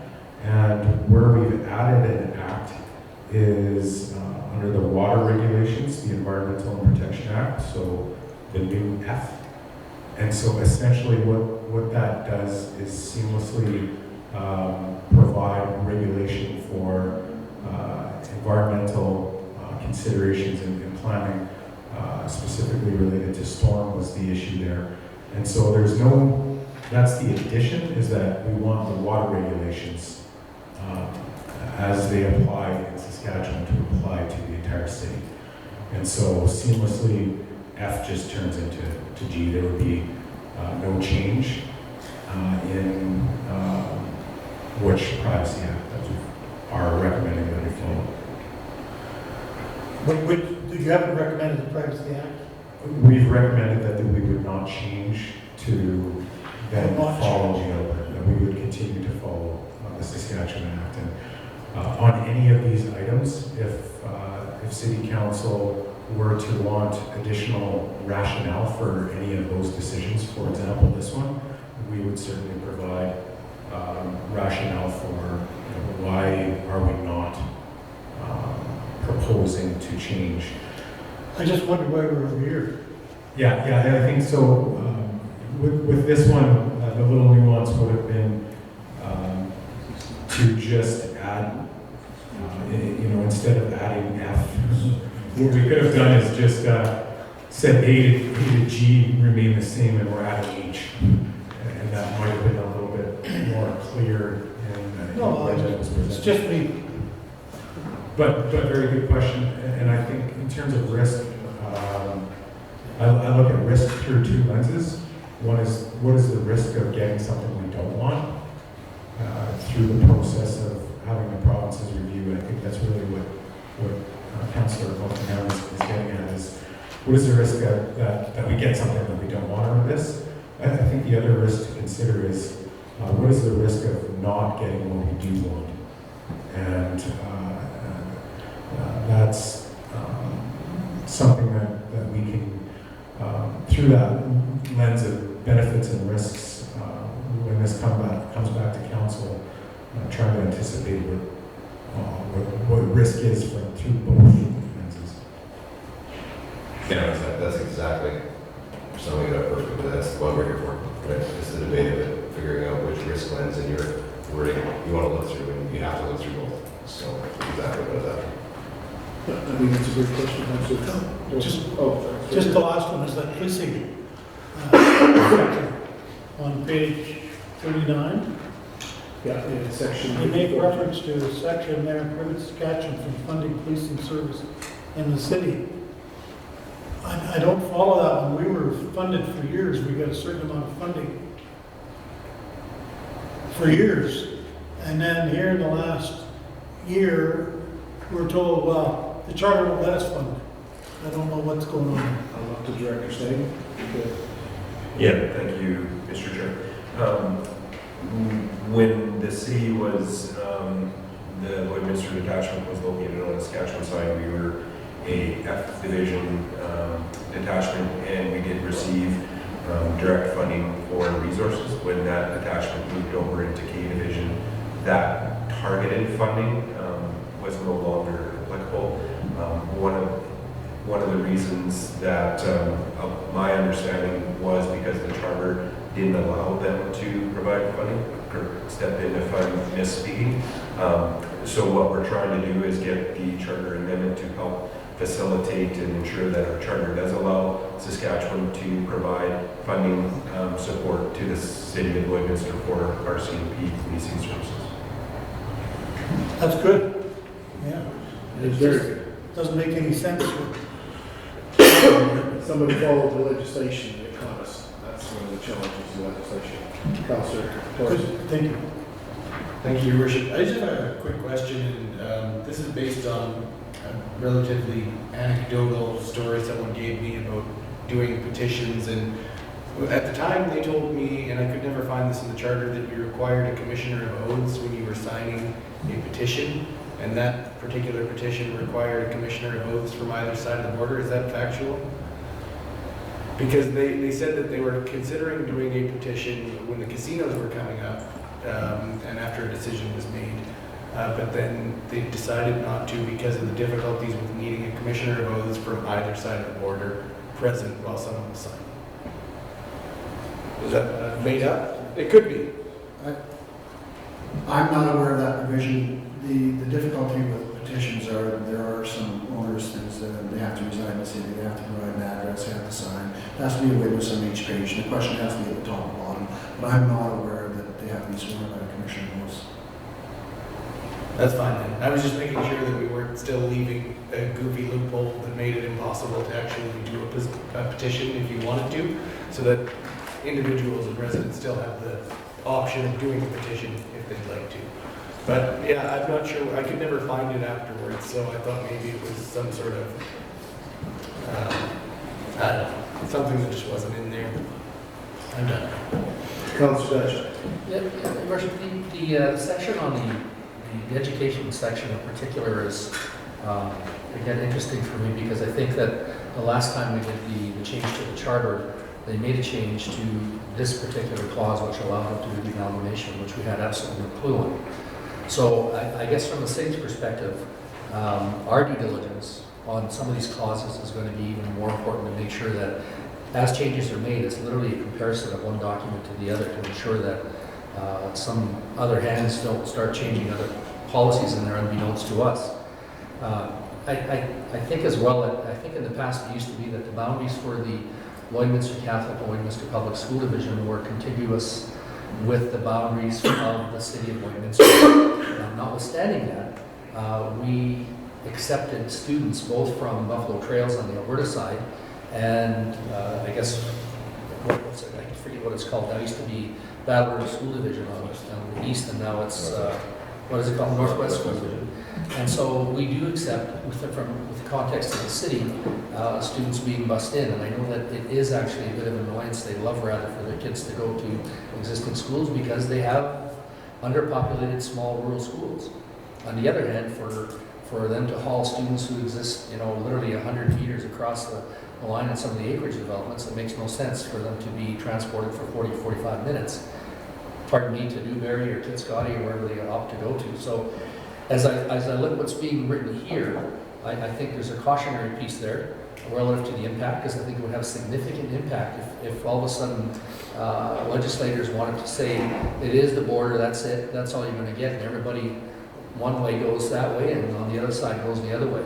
So those are pieces I think we're going to have to be careful in terms of what we write and what the school divisions write, and our role, I guess, because it is a municipal document, to ensure that it doesn't undermine or sabotage anything that's being done now. The other part, which is a bit of a wild card, obviously, is the Theodore case, which recently, I think, was one which really it was a challenge of the charter, which said that in the ruling from the provincial Queen's Court, I'm not sure what layer the judge was, but basically said that in the challenge of the charter indicates that minority faith, in this instance Catholic students, their right to attend the Catholic school is protected by the charter, but not public students to attend Catholic schools. And so what happened is in Theodore, rather than busing kids 10 minutes down the road, the school became Catholic, and a lot of public students went to the school. And so that was the sort of the genesis of this charge. But right now, the Premier said that he is going to use the notwithstanding clause. He can use it once, and after the 5 years, then it becomes sort of indefinite. So that there are some of those other pieces at play. I wouldn't want us to be the example all of a sudden somehow where they start gerrymandering with us and playing with us in this process where they might want to use us as the example, if you like. It may have absolutely no bearing, but it might be just because someone had toast instead of cornflakes one morning. They might say, let's go for this. And I think in the end, I'm not trying to be facetious, but we had no idea that they put that clause in to not allow what they wrote in earlier to not amalgamate. If I could answer that, Councillor, we have had some consultation with both school boards, and we are proposing some aspects, and we've asked for their feedback so that we can proceed very carefully and with their input. And I would suggest that once bitten, twice shy, so I'm sure that when we get the documents back, we're going to go over them very carefully. I think this is that very concern that Councillor Buckingham said, and I know that certainly in conversation with the school boards, I've been there in those conversations, they are concerned about what's there currently, and I agree with them, but at the same token, there's always the devil's advocate. You just hit it again. What is the mood of the two provincial governments? And we never know that on a good day, let alone on a bad day. And as you say, if somebody has cornflakes instead of toast, this is the example, we could be in trouble. So I guess that all I can suggest is we tread lightly, but I think that we know, and I'll look the city administration and to Councillor Baker with some history, this process is not a short process. We can make this request in 2 or 3 months, and it could be 2 years before someone, it could wait that long, it depends, because now we've got the MGA just being wrapped up in Alberta, Saskatchewan, we're between 2 election cycles, if I can use that terminology. There's a lot of things at play. We don't know where this could go. So the first step that administration has asked is, do we want to send this forward? And I think that's what we need to debate a little further. And certainly that the items, because this laundry list, the city clerk and I have chatted about it, the deputy city manager and I have chatted about it, various items since coming to our council being elected, saying these are things that could use some updating. And as long as we can move those forward, if the will is there. And all we can do is test the will, because in meetings that we've been in, it's been, I use the word lukewarm response to opening up the charter, because it involves work of both governments. And right now, both governments are not overly communicative between each other. So this could be a long, drawn-out process, is all I'm thinking. So I guess, Your Worship, would we proceed if the school divisions aren't ready? Or do we really have to wait until they make those changes or suggestions? Thank you for that. We absolutely would not proceed until we had agreement from both school divisions on what is the proposed wording that we would want to go forward with. But certainly, I think from my perspective, there's a real opportunity to develop that Lloydminster solution that would have some longevity. And I think the risk of doing nothing is much greater than the risk of moving forward on this particular item. Certainly, there is a real opportunity to provide some education to the government around the implications of, amalgamating to one provincial school board would have pretty big implications in Lloydminster for the Alberta residents not being able to participate in a democratic election of the school board. So I think there's a real opportunity here, and an opportunity as well to take the best from both worlds and have a look at the Alberta Education Act and what are some of the provisions. And so we're looking forward to continuing that dialogue, and once we've nailed down the wording in collaboration with the school divisions, we'll provide that back to City Council. So just one quick follow-up then, if I might. Was there any consideration to speaking to health on this document?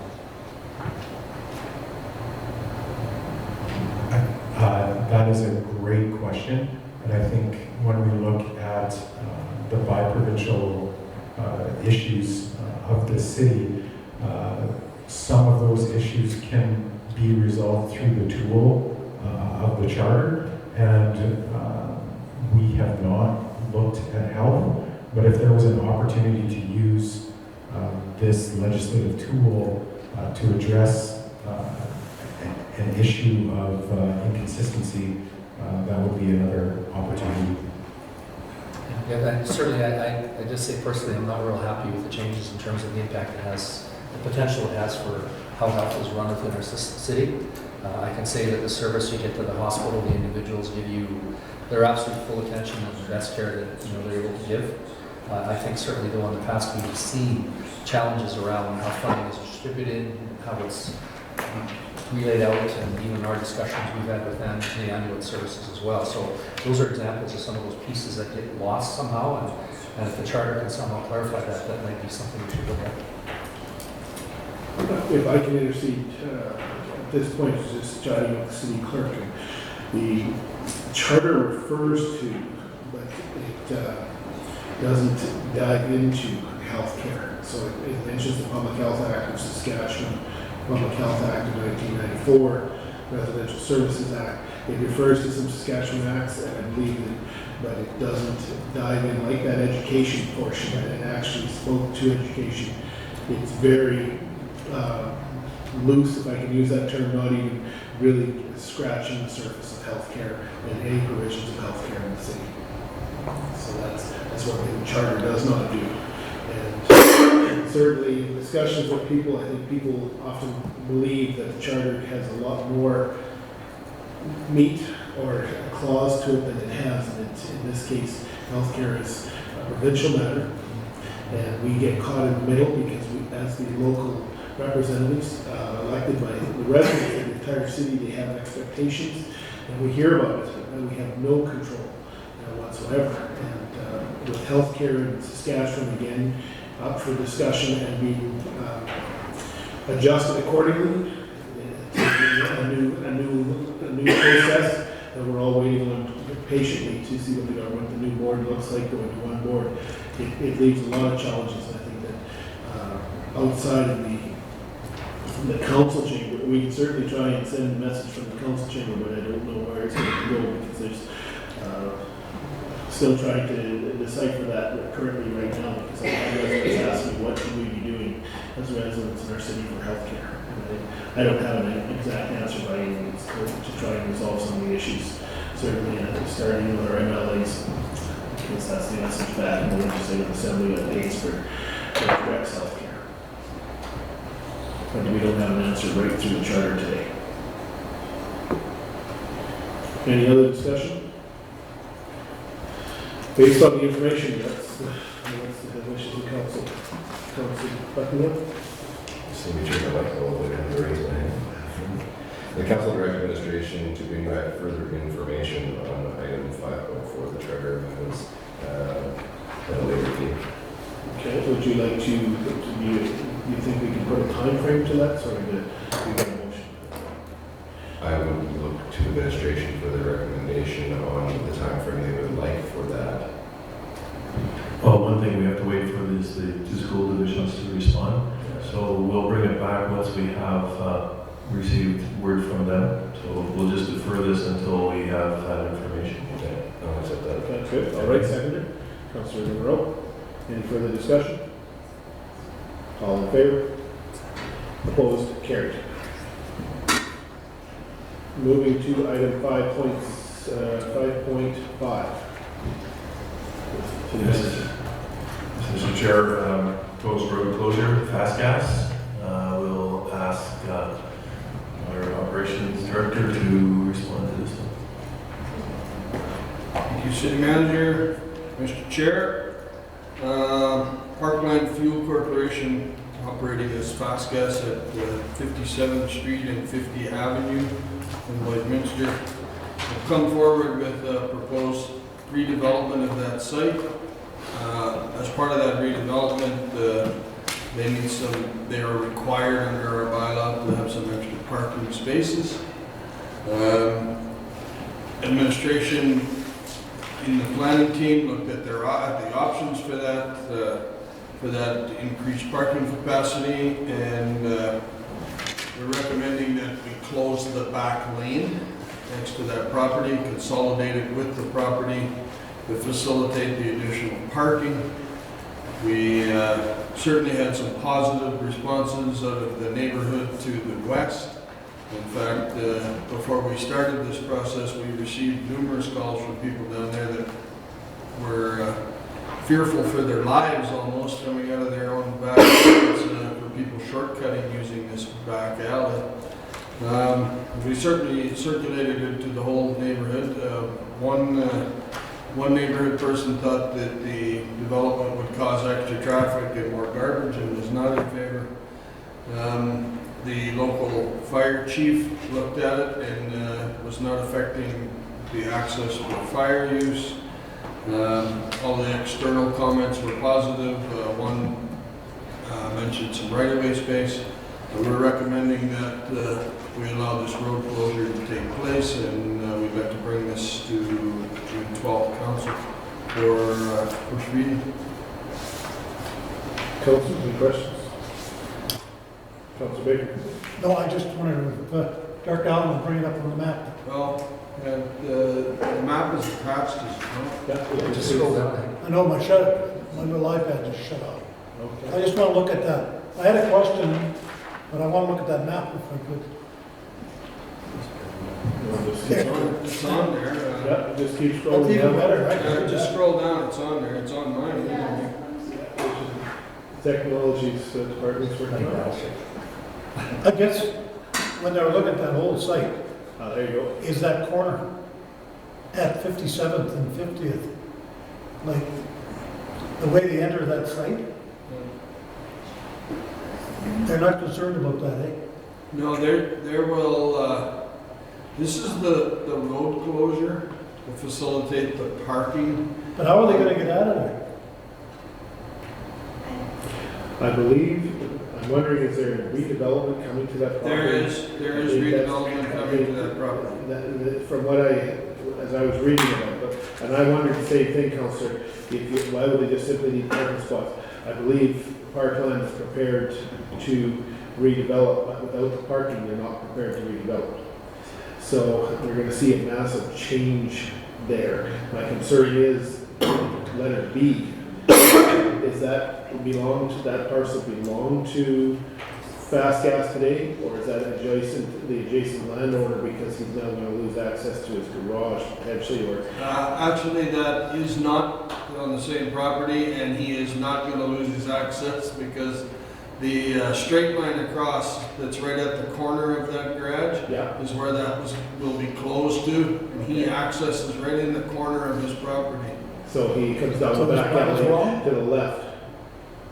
He comes down, he can come from the south, so Right. the back alley next to the 59 on the map. Yeah. He can come down that back alley and access his property right in beside the garage there that marked, that's marked B. Is that his garage? It's just, what is it, that? Yeah, letter B. Yeah. Is that his That's the garage? garage, yeah. Are they gonna close the alley behind him? No, we're gonna just slightly just at the corner of the garage, B. At the corner of B is where the proposed closure is. So I had the same concern, I think, Councillor, he accesses his garage from the west side. I guess the normal thing, if they're gonna redevelop the site, we'd get a development plan, what it's gonna look like, because to me, when I looked at this thing, there's an exit and egress and exit and entrance right on the corner of 50th Avenue and 57th Street, that's the only access there'd be. That doesn't look right to me. So this is back alley here, where the hand is.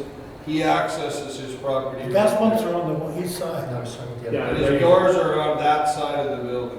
This is wall here. Go to the gas pumps. Yeah, right there. Okay, now they pull in on the corner. How do they get out of there? Right there. I thought you're closing it. Just No, no, Just the we're just red. closing the back alley, Just the red section. consolidating Yeah, it no, with the rest of the property. He just wants an only egress, right? I feel we need to develop, like, the developmental plan for the whole area, just because right now that guy might enter it from the west, but that's assuming he's gonna hold on to that property forever, right? So just to see, that parking lot is never full. So just kind of see what their developmental plan is for the entire area, because I've never seen it full. This is what the property will look like when it's closed and re-subdivided. So this becomes the new boundary. Do you know what they're planning on doing? Well, no, I think that's something that needs to be considered is what is their plan? Well, I'd like to know what they're planning, just Yeah. because, for myself, if the whole area, what are they planning on doing? These other people that agreed to it, they think it'll reduce traffic and what have you. Well, are they going to be putting in something there that's going to be increasing traffic? And in which case, their mind might be changed completely, and they just want it there so that they can't expand whatever they're going to expand. This, I know it's kind of confusing when I No, just but said there's a that. certain order that I think has to happen. Because this particular fast gas, why would they pay an architect or someone to redesign a building if they can't do it because it won't fit the land use bylaw if they change it, which is the issue? And that's why they need to close the road, purchase it from the city so that they can redevelop the property so that it can have the proper parking requirements for the land use bylaw, correct? Correct. So they're not gonna pay a bunch of money to redesign something if they can't close that road, then buy that property, then decide what it's gonna look like, so that it can meet that. There's just 5 steps that have to happen before we even get to that point of the development plan. Councilor Baker. It's not awful, I disagree with my councilman. He's got it in reverse. In the planning process, if you're in the land development business, you look at a block of land and then you figure out how you can use that land, how you can develop egress and exit and entrances, how it's gonna work, where the utilities are, before you ever go and buy the land. Because we've had situations where people have bought land, and then they come to the city and say, well, how do I get in and out of here? How do I get to the grain elevator? There's no road to it. And the proper planning process, they would get an option to purchase the land from whoever, subject to planning approval. They wouldn't just go and buy the land without planning approval or a development permit. I think it's just backwards. But it still doesn't tell me how they're gonna get off that lot. they have this They have access, that access there, and they have the one on the north. which this would. How do we know they're gonna redevelop it? That's a question that we need to answer, and I think we have more information that we're not at liberty to share in a public meeting, and we may have to bring this back and ask council to discuss it in camera, if it's a business matter. Once we've had that, we can then go back to them and say, here's what we think will fly and won't fly. But you're all right. It's a good debate, good discussion, and we'll bring it back. So we'll table this. Okay? I'm just a little uncomfortable when someone says, sell me the back alley so I can do something. And, Yeah.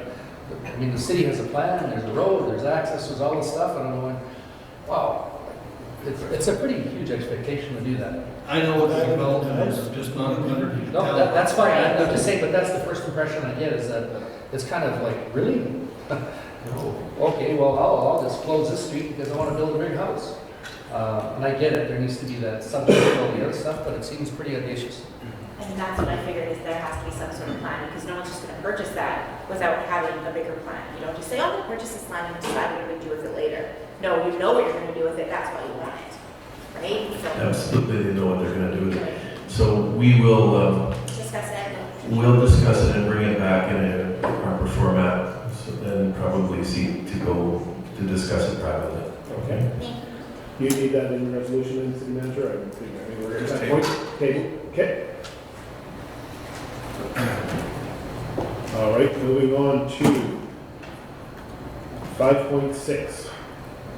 This, Yes. He's been patiently sitting here waiting, that Scott Curdy is going to present a property tax cancellation and reduction policy. Thank you, Your Worship, City Manager. The Finance Department has prepared a property tax cancellation reduction policy for council's review, discussion, and feedback.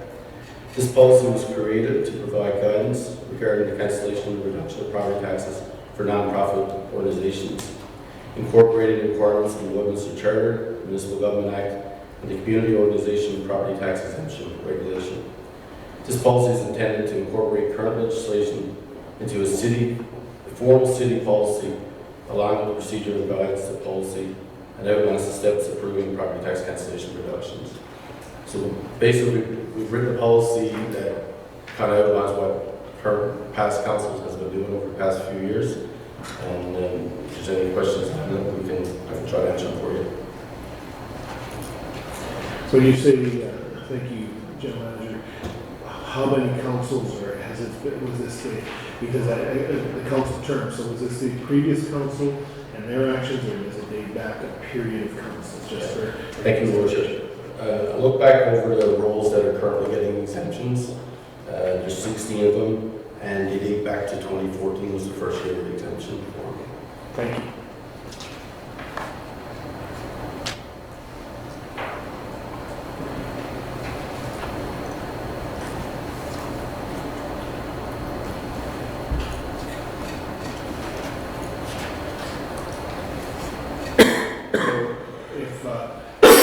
This is based on the MGA, but it's not actually agreed in the charter today, correct? There is a section, this actually says section 295, that gives council allowance of the MGA. That should actually state as the Lloydminster Charter, section 295. Okay. The MGA is section 3641 of the MGA speaks to that as well. So we'll have to do that correction if this policy is brought forward to council.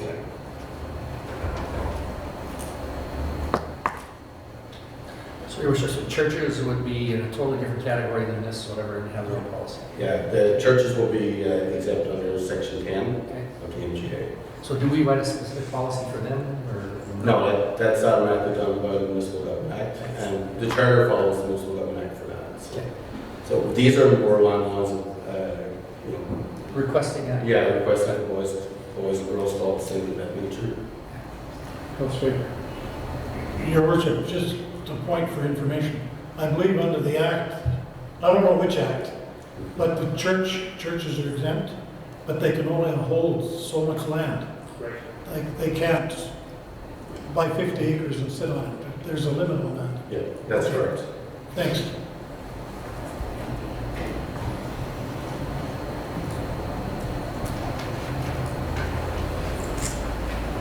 Anyone else have any questions? You know, is there any other, others? Would this be any different than the other organization, I guess, on Alberta or Saskatchewan? This is pretty standard. It's the same policies, and typically most of those properties are non-residential properties. So previous administration brought forward to council is the difference between residential and non-residential rate is the exemption we give them. So typically they would pay residential mill rate instead of the commercial rates. That's the exemption that's been brought forward to council previously, and we would do that if the policy is passed. We would bring forward those exemptions that are being requested for this year. There's currently 5 out of the 16 that have agreements in place for 2 more years. So this was simply a policy that came back annually that was not, it was brought forward by administration. But by looking at doing it this way, we will ingrain some policy that can be reviewed at another time by this council or any other council, and it doesn't have to come back as an annual request from administration to council for a rainy year. That's correct, and that's just a suggestion. We say the difference between the residential and commercial. It's up to council what level of exemptions they provide. What's the direction, council, then? If there's any other questions? Council for direction on this, how we want to proceed. General Manager, is this a little bit time sensitive as far as this year's obligations? Yeah, right now our tax bills are down with those exemptions. However, if it wishes the council, then we will do an adjustment to their bills afterwards. Would you like to see this come back sooner than later in policy? Absolutely, because if not, we're going to get people paying their taxes and then we're going to do reimbursements. So if I may, Certainly, council. Council Direct Administration to bring item 5.6 forward to the June 12th council meeting for decision. Second, Councilor Diachak. Any further discussion? Seeing any, I'll call for the question. All in favor? Opposed? Carried. Thank you. Thank you, General Manager.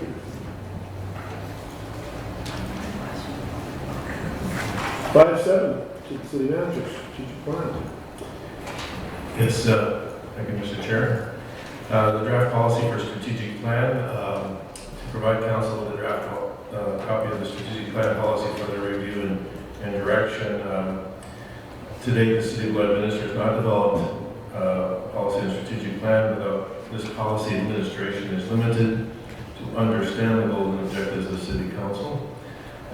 So we're asking for a policy that outlines the way that governance model will be brought forward. Strategic plan policy is required. This will give guidance to the administration as to the direction of council. It will enable departments to develop business plans to align with the long-term goals of the city council. And it would follow the governance model that we have developed in the long-term plan for the city. So the policy is attached as proposed. So it's a model that I have used in other locations, and I think it has merit, so I'm presenting it to you for your direction.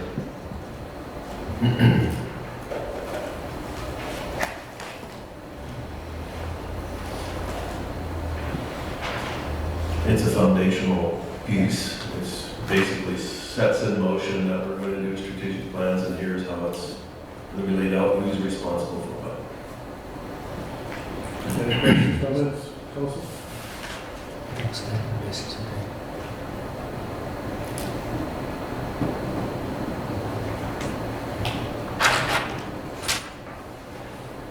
So if the process of doing this process then would be detailed in, so we have a strategic planning session, should we detail that in here? Or is that just an offshoot of this elsewhere? It'll be an offshoot of the policy. The policy will direct that we will have a strategic plan, and that here's who's responsible for what within that plan. And it'll be referred back to on an annual basis.